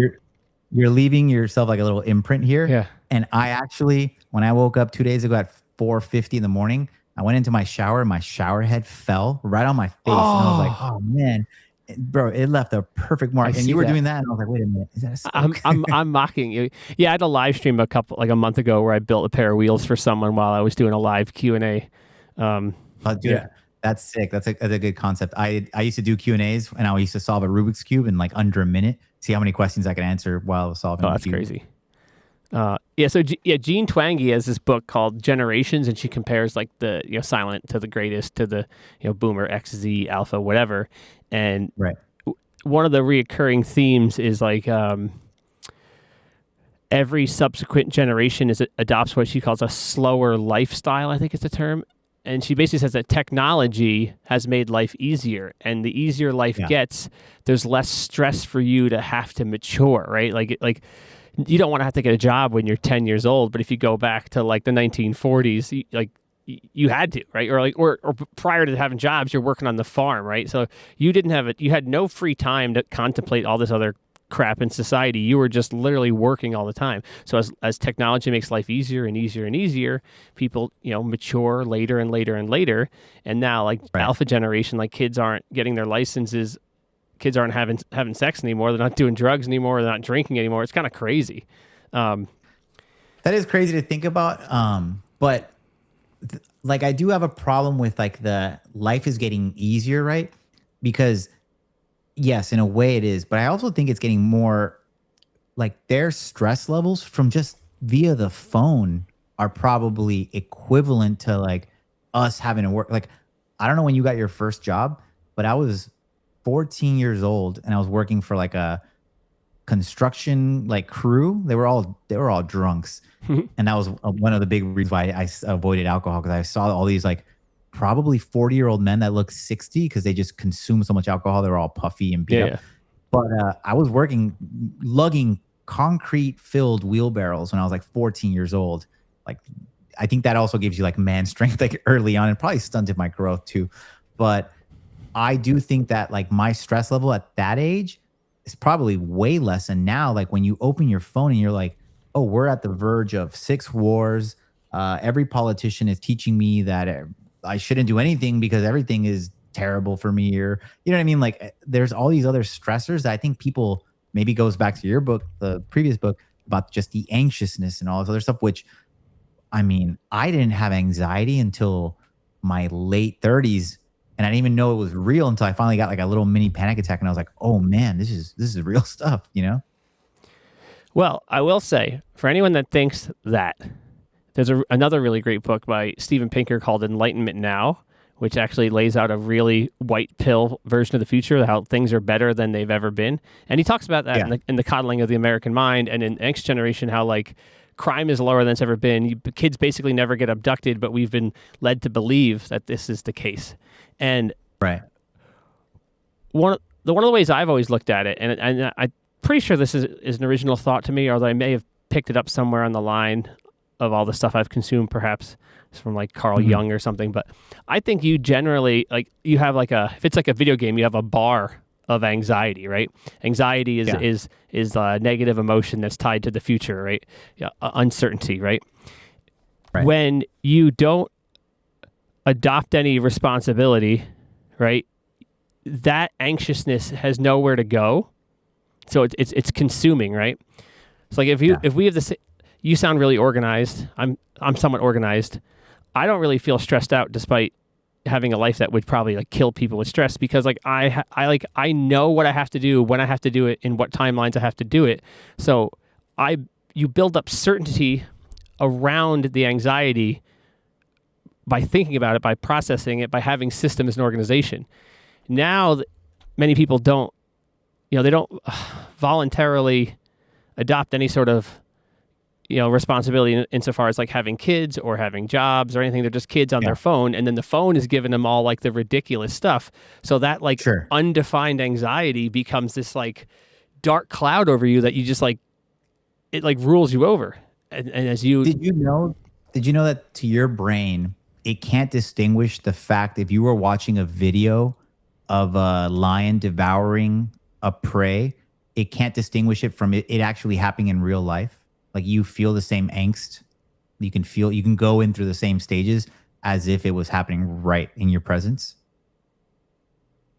I think with some variant, yeah, I'd imagine that's probably true for the majority Of of course, people. like Yeah. if he's snarling at you, it gets a little more intense. But like if you were to put it in the same thing, and that's why some people can get like heart attacks from watching like a scary movie, or it almost feels just as real.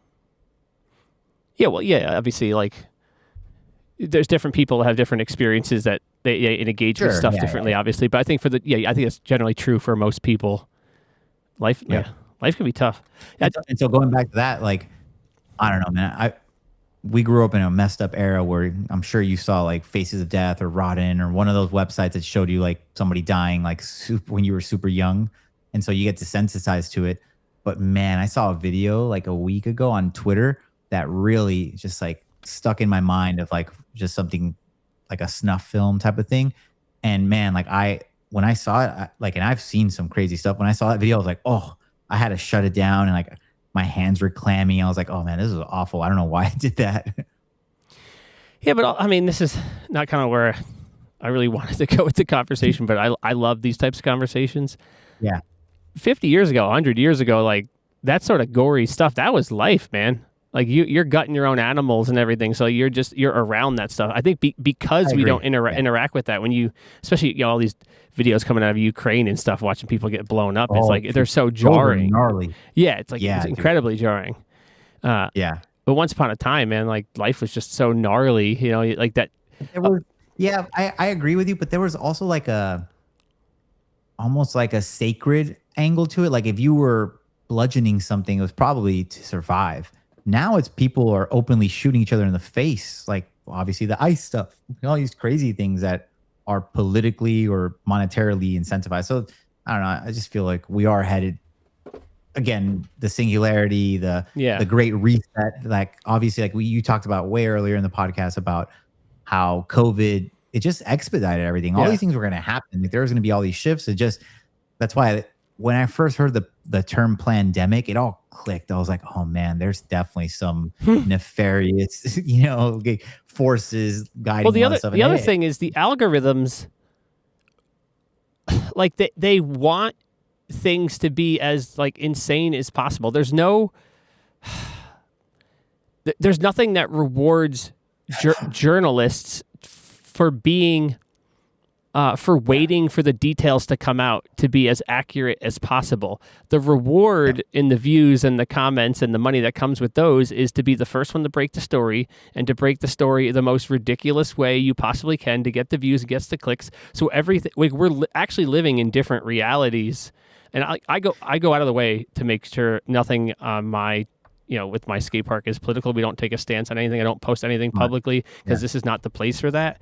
But everyone is so caught up in exactly like story breaks, and their algorithm is going to tell them based on who they follow, this is what happened here. These are the details you need to know, and this is the way to look at it. And that is the full story. And anything else that's outside of that perspective of it is just XYZ, fill in the blank. I mean, when I started making content that when I got my first 100,000 views on Instagram or on YouTube, I already started thinking like, man, I definitely used clickbait, or I definitely used some trick to get people to care about this. Sometimes the videos were not as crazy as the other ones. Like let's say as an example, Stevie Barspin El Toro, whatever it was, right? And then I was like, nah, it's not gonna work. Stevie Barspin at 37 steps. And I was like, oh, okay, people are gonna really click on this. But my mind started going like, if I am slightly getting unethical with, my use, I could not imagine somebody that does not care. And obviously fast forward where we're at now, where it's like, like there's all these different platforms where people post literal crazy murders or whatever, just for views. Like it's gotten to that point, and it is only going to devolve, right? Yeah. We gotta pull back culturally on a whole level. If we want action sports to come back. How? Like again, parents. You're totally right. No, because the algorithm rewards all of that. And at a certain point, as soon as you're 17, 18, you're like rebelling against your parents. I guess the only difference now is that your parents are like maybe in like the late 90s, early 2000s, like you would leave your house earlier, right? Like younger. Now it's like you're kind of forced into your 30s probably to live with your parents because you can't afford a car, you can't afford anything, and you will own nothing, and you will be happy. Well, even that, I think it's just like there's more, the algorithms tell you how you're supposed to feel about the world, and that you're never going to afford anything. And it's just, I see far fewer people blazing their own trail, stepping outside, swimming, not in the mainstream. I've lived my whole life doing that, and based on a lot of the social commentary, the stuff I'm doing shouldn't even be possible, with how little money I make. But if you have the why, you can make the how. Yeah, but you're totally right there. I just do think that it's trending towards. There's a guy named Tim Ferriss. He was like another podcaster right around the same era. I think it was his book that quote was in. So yeah, that's where I was headed. Yeah. So he wrote the book, The 4-Hour Work Week, and he was 20 years ahead of where we're at now, where essentially he boiled it down to it will be gig culture. Like you will work roughly 4 hours a week. He's expounded on that now further, where it's like you'll work whatever gigs you're feeling. Like today you can be like, okay, I'm going to Uber, I'm going to do some other sort of delivery, I might do some sort of like consulting work or whatever. You're going to pick all those things, which is great. But at the same time, it's all headed towards like the exchange of time for money. It's not really scaling or growing these businesses. It's getting more and more difficult because like you will exist, but a person like you 10 years from now, there's no way they're going to be able to like take a risk on, I don't know how much you've probably spent in wood in lease in the rent and all these other things, like no one's going to be like, okay, cool, let me write a business plan for 5 years and be like, okay, it's going to cost me $250,000 for the ramps, insurance, and all these other things. Okay, 400,000 to make 21,000 a year. Yeah, no. I mean, there's always going to be people that are passionate enough to try. I mean, skate parks, I'm the minority of people that have, quote, made it work, right? Yeah. But I think by most other people's metrics, I'm not making it work. By my metric, I am, and that's exactly the point I was making. Is I really don't care what other people do and think. I think you're sharp enough you're going to keep pivoting until one day it's going to pivot to a point where you're going to be able to hit all of those criteria, or all those, let's say your content gets there, you're kind of political, so you're involved, and you might be able to get a grant or some fund that helps you get to the next level. Like, I think it's one of those things, like life and business are about perseverance. You just have to stay in the game long enough to weather everybody else. Everybody else dies off, and it's just you with that will. And eventually someone's like, you know what, man, like I support this, and here's this help or whatever, you know? I mean, it's going to happen. I keep telling all my closest friends, like, this is going to pay off. I can feel the momentum. I've done this for too long for it to not work out. Like, I think it'll even be within this calendar year. I think like my break is coming, and it's not my break. It's really about the skate park. Like, I'll be honest too. Like, anytime I've had successes, I've known I could tell somebody, like, this is a crazy one. I met this guy that had an interesting product, and my friend and I created some content for him for free. Like, we storyboarded it, we filmed it, we edited it, and we posted it for him. And I told him, I was like, this video is probably going to get like 4.5 million views.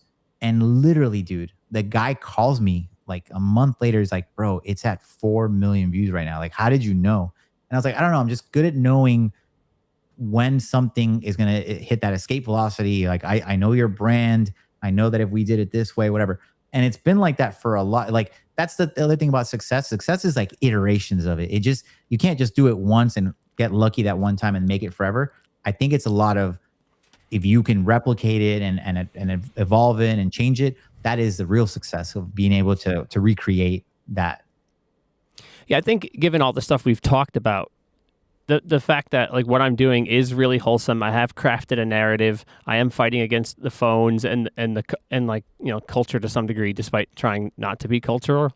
I think what, like, the product I'm selling, you know, the story, action sports broadly, I think is just like, I think we're so primed for it to take off, and I could see my channels becoming like absolutely huge. And I say this all the time, I don't want it to be about me. If it was me, I'd be completely anonymous. I almost take it like it's like it's like I'm dancing with the devil to do all the social media. I hate social media, and it's like I have to just be the face because someone has to. I'm similar with you, where I only really started picking up the camera and pointing it at myself because nobody else would. I was just like, well, 100%. Like, my friends are way more talented at bike riding. Like, if anybody's gonna watch it, you're gonna watch them. So I was like, let me document them. I'll throw my clips in there because, you know, I just wanted to challenge myself. But then it started becoming like a thing, and that's why I did it.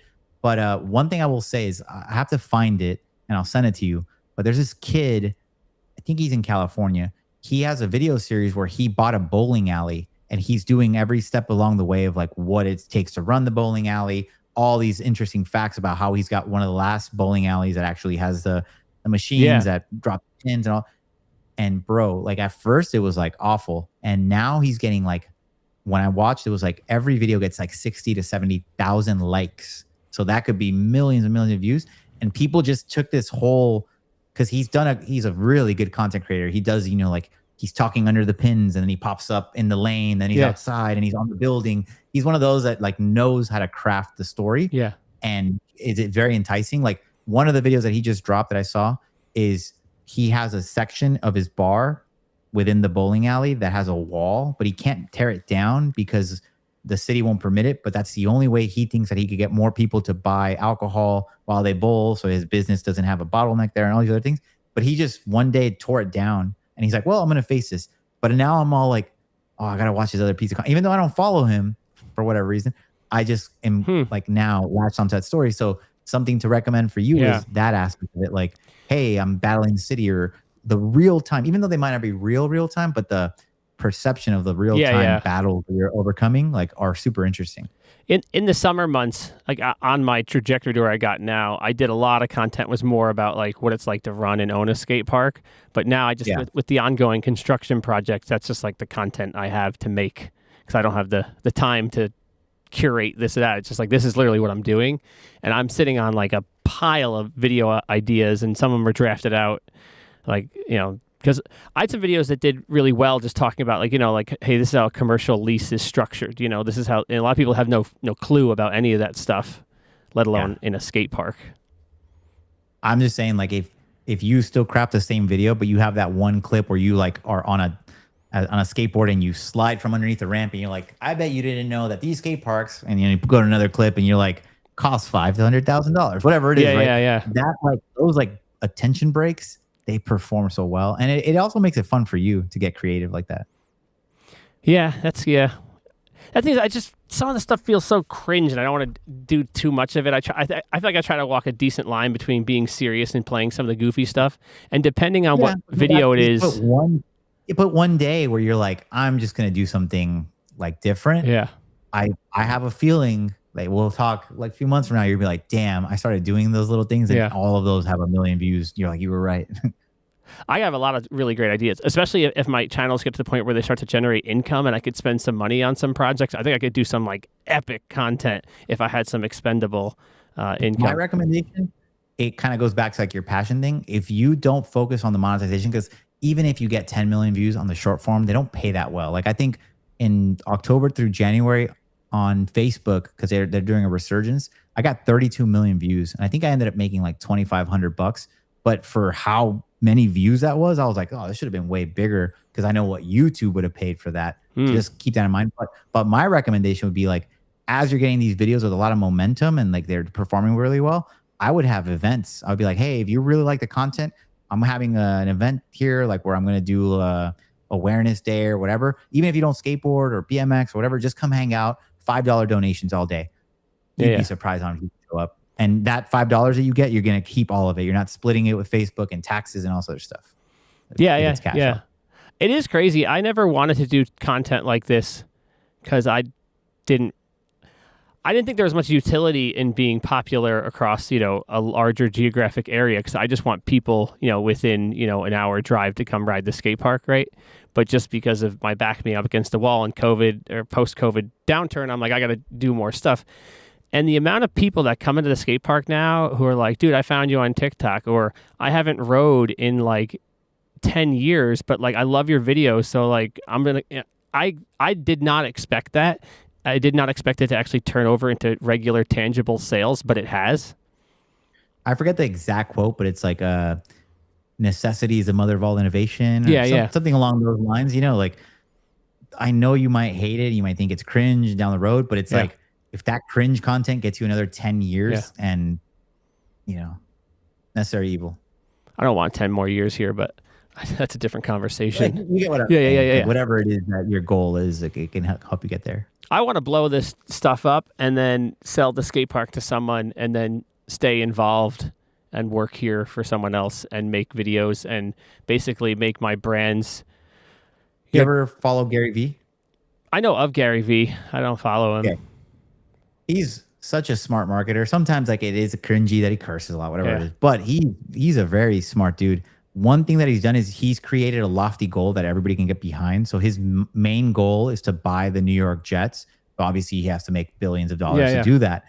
But along the way, you're kind of latched onto the story to see if he can grow this company big enough to do that. And so it is like a meta marketing exercise where he's like, well, why don't you do that? If you set this big goal of like, I want to exit the skate park to a big company or whatever it is, people are going to latch onto that bigger,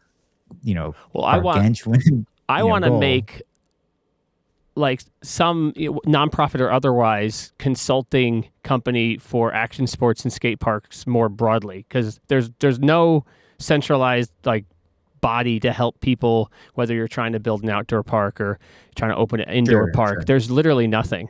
And I'm inundated with messages like every freaking day with people who want to open a skate park or trying to open a skate park, and there's literally no resource. That's a good idea. Yeah. And I've cornered the market on it. I would love to sit on a board for something like that. If you think about it, Team Pain, which is like one of the skate park brands that makes a lot of the skate parks, I'm sure they can pull resources and do that with the Tony Hawk Foundation, whoever else is like part of their. Well, the skate park project, I don't like them. I don't like their attitude about shit. And I've interviewed a couple. I've interviewed a foreman for Pivot Customs and a foreman for Always Hard, who does a lot of the pivot builds. And everything I thought about the skate park, the outdoor concrete skate park industrial complex, however you want to say that, is exactly what I thought it was. I think modern skate park design is still pretty bad. I think. Oh yeah, I think I agree. But what I'm saying is like there is some sort of cartel in the skate park world, like everything, man. Yeah. Whenever there's money involved, there's going to be some control, gatekeeping, which is pretty roundabout the whole beginning of this whole podcast. Yeah, so like in the mountain bike world, you have IMBA, the International Mountain Bike Association, and they give a framework for local chapters for nonprofits who want to do trail advocacy work. Yeah. And then there's standard trail building practices. There's like there's seminars and booklets and there's so many resources for a town who wants to, here's a framework, right? Here's what you need to know. And I think the action sports world just really needs that, because I think it's still I think modern skate park design is just lazy, and they're not thinking about like the kids in the future, and they're not thinking about the sustainability of the skate parks. And like some of the stuff I see in some of these builds is just so insane.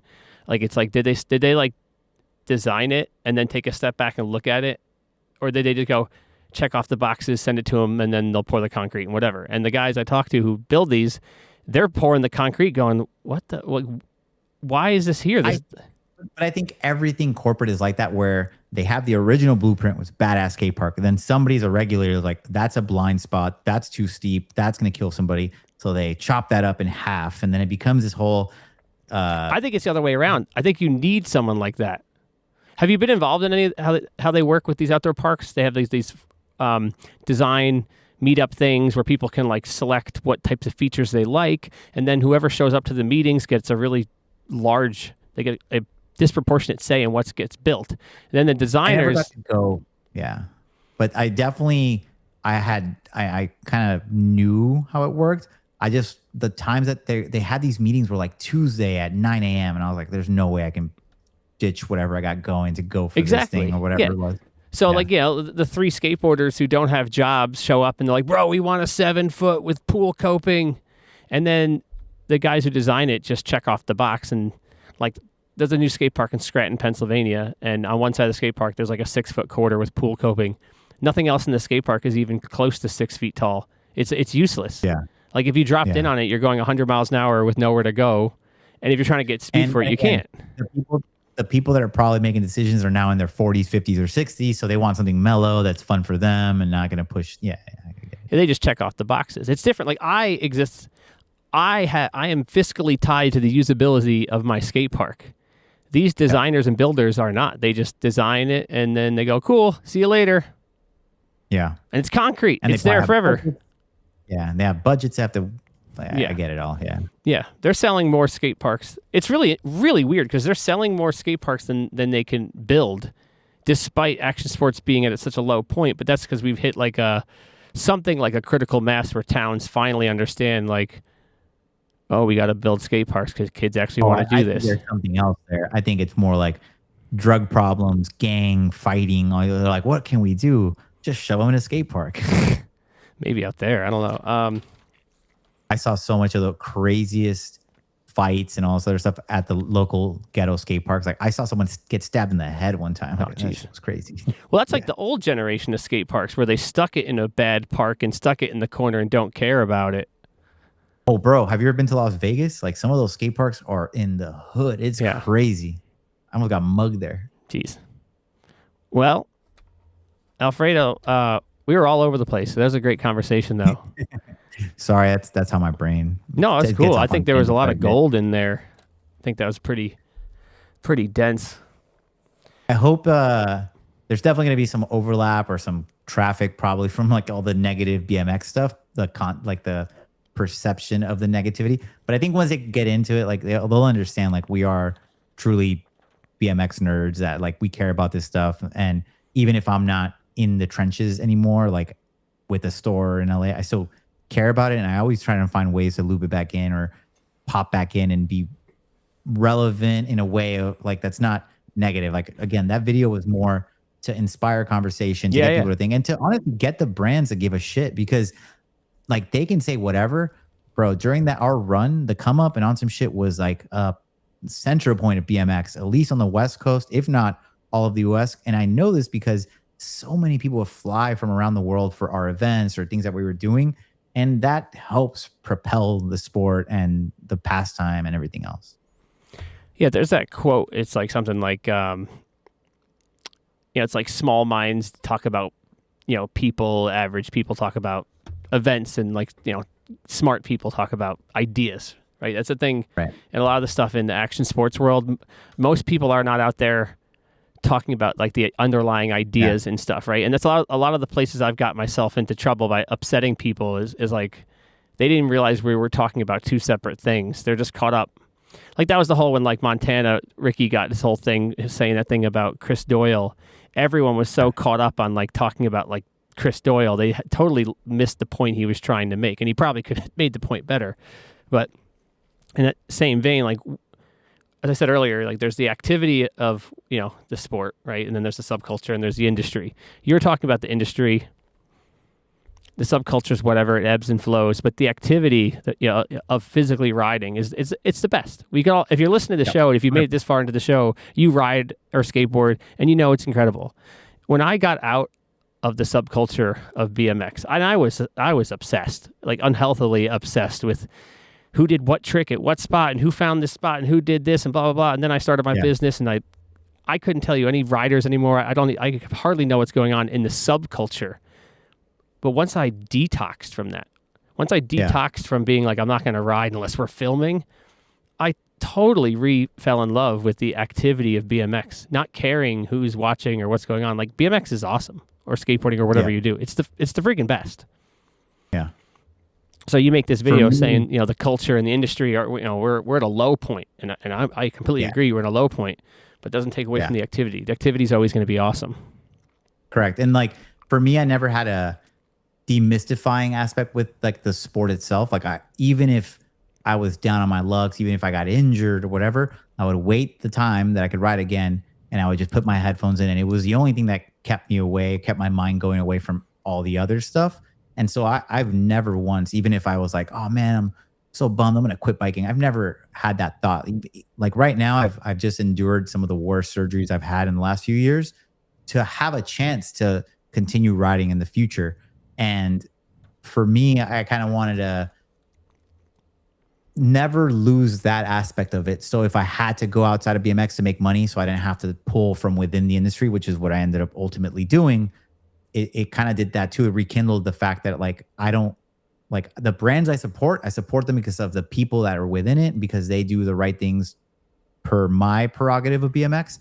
And I support them for that reason, but not because they're like, it's an exchange. Like, here, we're going to give you this for you to say this. No, like I say it because I really do value those people and partners.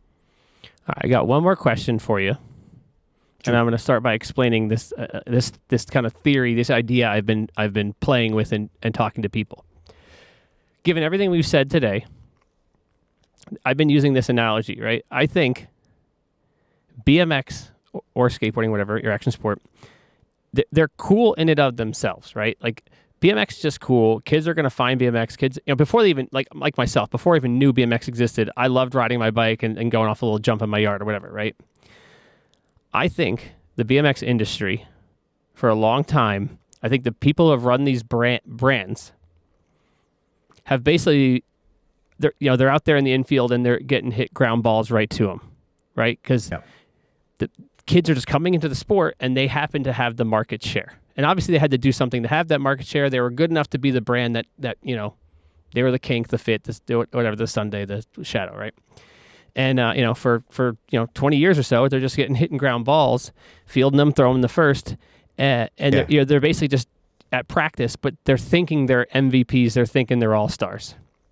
And I think the critical mass of kids entering action sports has turned into a trickle, right? And now all these brands are suddenly realizing, oh shit, like maybe, maybe we're not this good. Maybe we've actually literally done nothing to actually create new riders.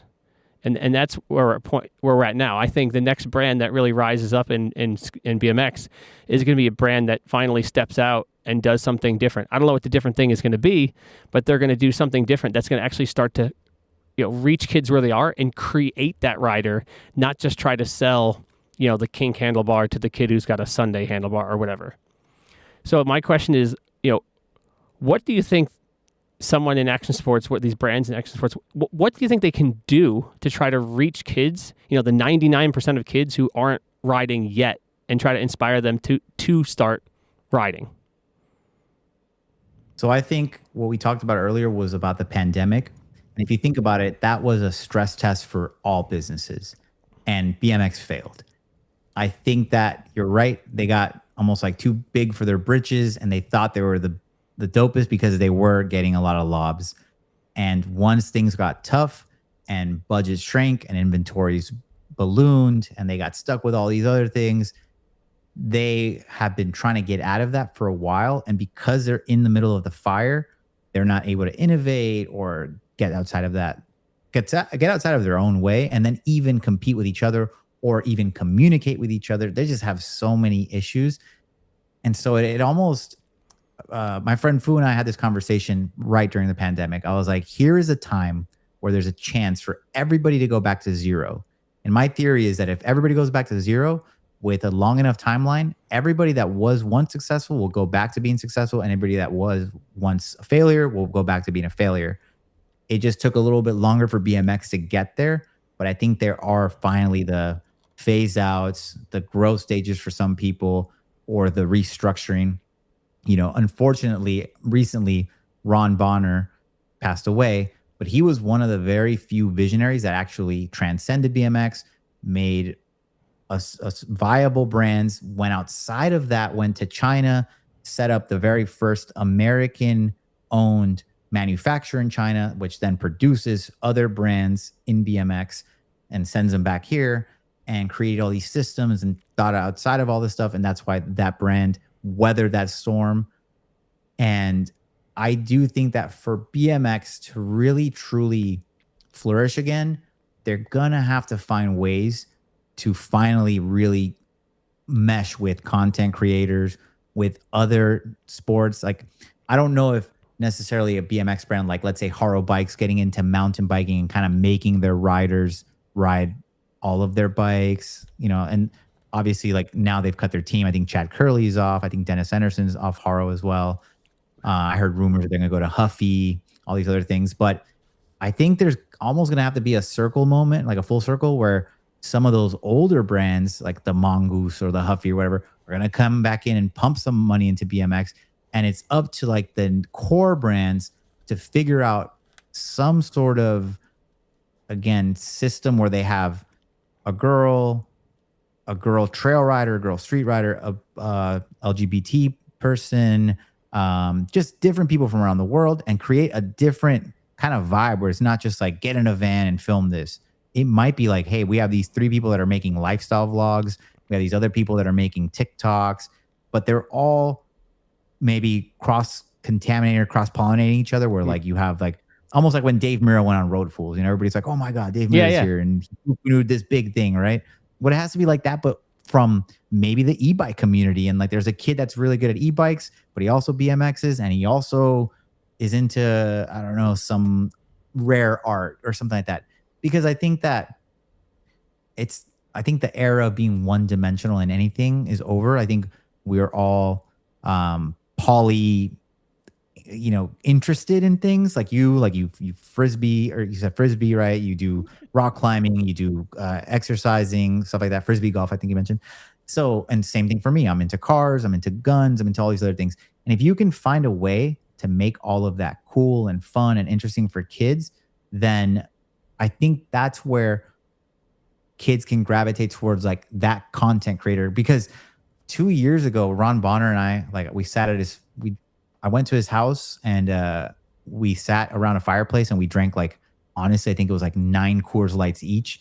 And this one I still drank. And we were just having conversations. And his idea was for Billy Perry, myself, and Adam LZ to start a media company with him that we got to get a budget, and we got to create a team of like content creators. So we kind of already had this conversation 2.5, almost 3 years ago.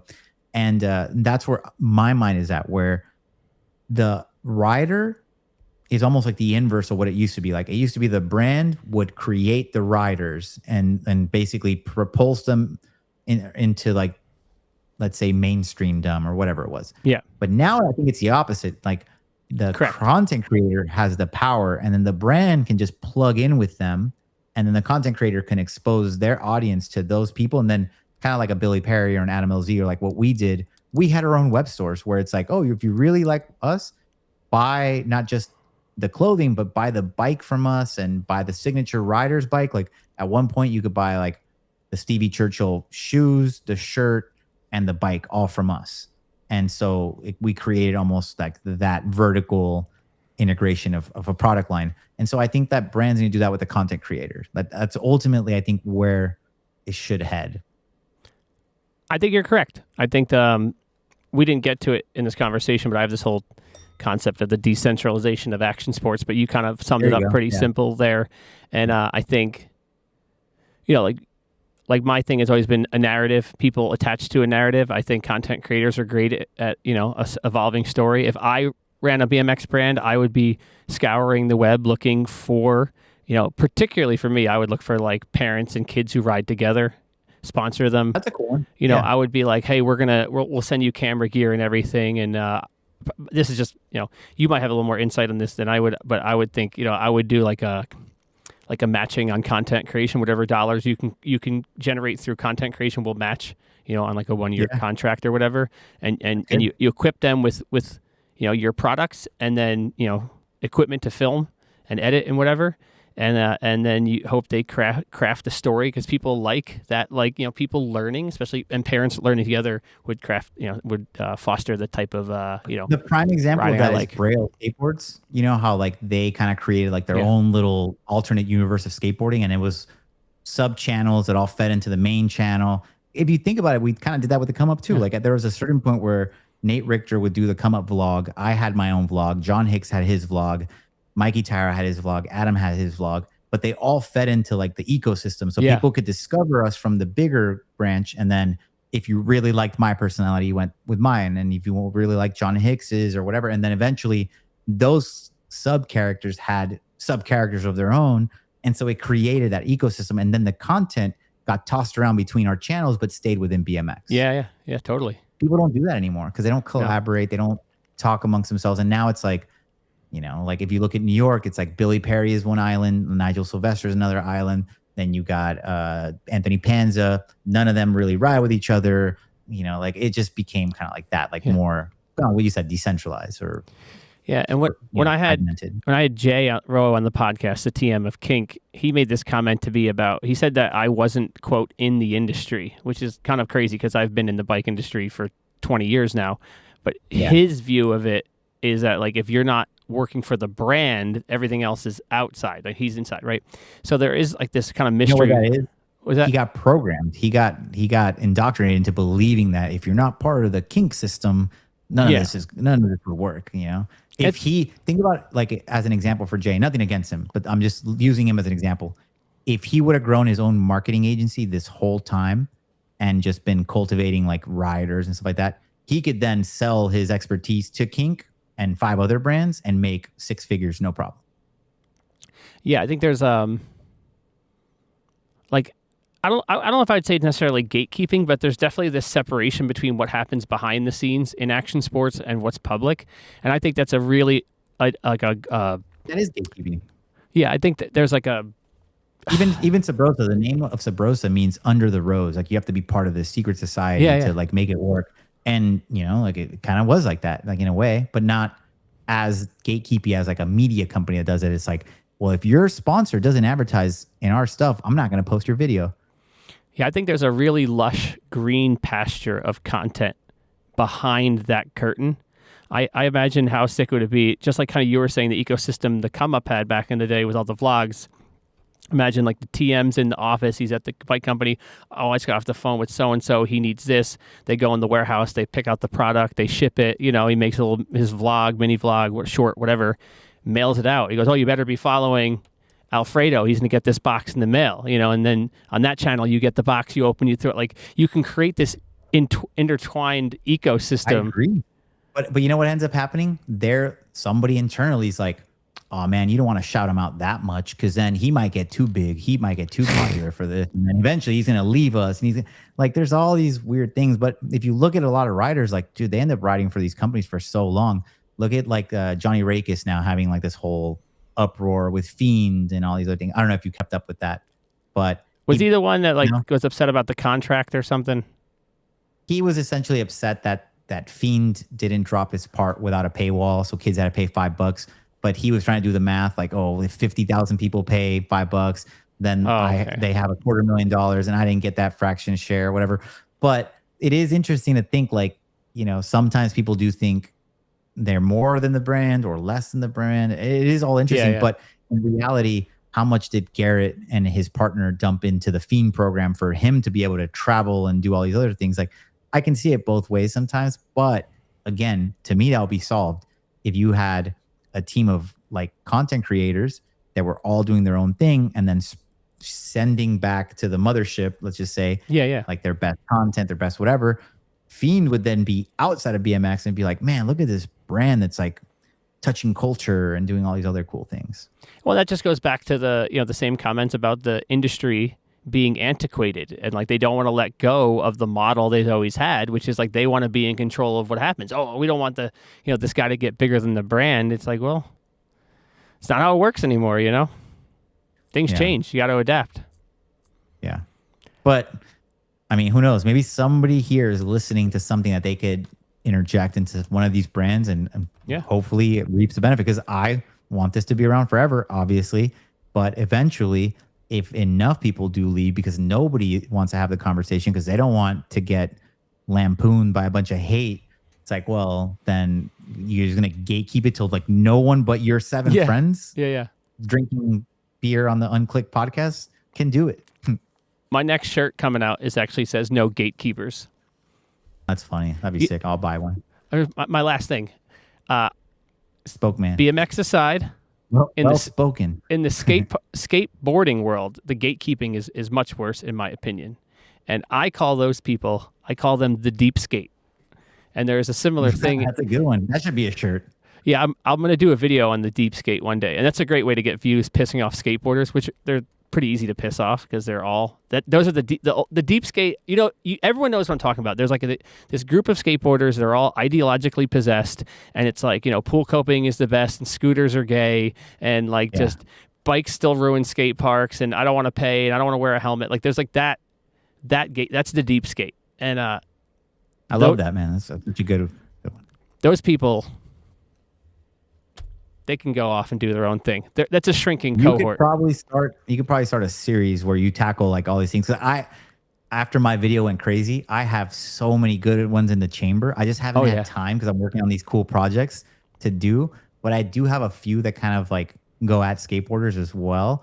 But you could create a whole series, bro, where it's like once a week you could do one of those videos, and those are going to perform really well. Dude, all you got to do is tell skateboarders that pool coping is stupid, and they go crazy. I mean, every aspect. If you tell them that like a half cab out of this or whatever is not real, or whatever, you piss them. Like same thing with BMX, like landing in grass, you know? Yeah. Well, thank you so much for being here. Hopefully we can do this again or work on some content. If you're ever up here this way, maybe we could ride bikes if you're healthy. I do ride bikes once in a while. I when I'm healthy, I ride every day or every other day, but I have like another, I think 6 weeks of, I can't do anything. I can't twist. I can't do a bunch of stuff. Oof. So it's been killing me because like I'll go to the gym and all I can do is like work out on my arms, which is cool. But like I don't have any escape. I can't like get all that pent up, like, you know what it's like all day working brain stuff, and not like, I need to get some energy out, you know? Yeah, I would love to come to your skate park. Dude, we should do a jam one day there. Like, it'd be great, dude. I got my bowl jam coming up, and you know, I reached out to some people, and like I said, everyone in BMX is scared. You know, I want to have a big event, and it's like as soon as people, as soon as they think your event is going to be big, people line up to work with you. But before it seems like a sure thing, they don't want to do it. You know what? It's funny. Take it till you make it. Just put a bunch of logos on the first flyer, and then people are like, oh, they're in? Oh, bro, I'm in. I just started reading another Steven Pinker book. I brought him up earlier. He has this book. It just came out. It's called When Everyone Knows What Everyone Knows. It's about what he calls common knowledge, right? And that's exactly what I just said. Like, as soon as when everyone thinks that everyone else thinks an event is going to be cool, and it's infinitely, you know, it's going to be cool, so I'm going to go, and he's going to go because he knows you're going to go. Then all of a sudden you get like a Swamp Fest or these events that are really awesome. But it only takes one in that chain to make people like, well, I don't know if I want to go there. Yeah, but that goes back to like the tastemaker thing, where like if you get the right tastemaker to say like this is cool, that's why my marketing agency is called Cosign, but with a K. Because if you get my cosign, I'm like, okay, people know that I've done some successful things, whatever. So if I'm like, hey man, this Dave guy is pretty sick, I'm sure there's somebody's like, oh, you got his cosign? Like, I'll jump in on that. You should check out the book by David Schwartz called The Magic of Thinking Big. Probably one of the best books. Like, I read this all the time because it really does help you with a lot of like the concepts of like, and this is something you talked about earlier on. If you're always in the business of servitude, like if you're always doing a great job and like surpassing expectations and giving the customer or the client more, it's like almost like a no-brainer that they're going to support you more. And it also talks about like planned reciprocity, where you go to like a bougie store and they might give you a free water or like a sip of wine or whatever. Now it makes you like, oh wow, they gave me this for free. Now I owe them. I got to do something for them. It's the same thing with the skate park, because you're doing something good. You're doing a service. You're helping these people escape depression, boredom, or lack of exercise. But you're giving them something. You should check out that book. Another one that's really good is by Ryan Holiday. Trust Me, I'm Lying. That one I know that really, one. Yeah, that one really changed the way I look at things. And then another one that he wrote that I really like is The Obstacle Is the Way. That one is for a lot of things that we do. A lot of the obstacles are ourselves. Like you just can't get out of your own way. But a couple little books that I thought about, like since you're really into reading, I was like, oh, I gotta mention these. I don't have time to read anymore, but I used to. But we'll get there one day. Audible at 1.25 speed or 1.5 is pretty good. Yeah, I'm usually at 1.8, but I don't even have. Oh damn, you're crazy. Yeah, I'm so spun up these days. I can't. I've been reading some fiction books for like enjoyment rather than nonfiction for updating my worldview, because like I try to listen to books and like I just like I'm too wound up with all the work I do to really absorb any of it. And like I still try to get really the only time I listen to stuff these days now is when I'm in the sauna. I try to sauna twice a week. And nice. In the summertime I could listen to more though. Yeah, I wanted to go to the sauna today, but I'm going to go tomorrow. So I did 30 minutes today. Killed it. Oh, damn, that's gnarly. It was cooler, though. Yeah. It was only like 177 or something, so it wasn't that hot. It's still pretty fucking hot. But well, dude, thank you so much. This has been a great conversation. And man, it's kind of cool. Like, I actually prefer to meet people this way. Like, my first conversation with Brant Moore was a 3-hour podcast. Yeah. So I got to know a lot of it in real time and in front of audiences. So it's pretty cool, man. Like I commend you again for everything you're doing. Thanks. Thank you for taking the time to give me an opportunity to kind of expound on like what my theories are. And I'm glad we align on a lot of them, and keep doing what you're doing, man, because I've done something similar. I don't know if you knew this, but I own a mobile skate park. I do like rail jams and things like that. Cool. So I don't hand build them like you, but I definitely got into like, one cool thing I did was I went and I took the measurements of the Hollywood High 16-stair handrail and I recreated that on my ramp. So when people like do tricks, it's like on a legit rail. Oh, wow. It's the same exact one. And so, yeah. That's cool. Yeah, thanks, I love this long format. My podcasts don't do like exceptionally well view-wise, but I consider all of these or many of these podcast episodes laying the foundation for what I'm going to do after the indoor skate park when I move, whatever, like the next chapter of like, having some sort of organization to help foster action sports and everything. These conversations are building up something that doesn't exist yet. That is like a big vision. That's awesome. And one thing I will say, get yourself an intern at some point that can help you with just downloading these and chopping the best little sections into like 5 little 1-minute videos. They can bring traffic. And also, I'm sure there's some gems in every single podcast. You could just clip it. And going back to Gary Vee, you're getting all this arbitrage because you already filmed this long form. Chop it up, send some traffic, and keep repurposing the content. I used to do that, but I found editing these down was so time consuming compared to doing my other videos, so I stopped. And I have to edit in my studio on the computer. I do everything on my phone. Oh damn. I literally like everything is on this phone. Like I'll sit on the couch in the shop and I'll be like I'll just like bang out like 4 videos and stage them, and it's one device. That's awesome. So yeah, dude, I got to sit down on the computer, so I ain't got time for that. I get it. Thank you so much for being here. Tell the people where they could find you, where they could follow you. I'm very blessed to have a very unique name. So any socials or anything is always my name, Alfredo Mancuso. If you really want to write something long, my email is alfredo@yahoo.com. That's also I also have an S Corp, and it's just called Alfredo Holdings. That's like my S Corp, just because like my nickname, and obviously one of my favorite tricks is a flare. So that's great, dude. Thank you so much. This has been possibly my favorite podcast I've done.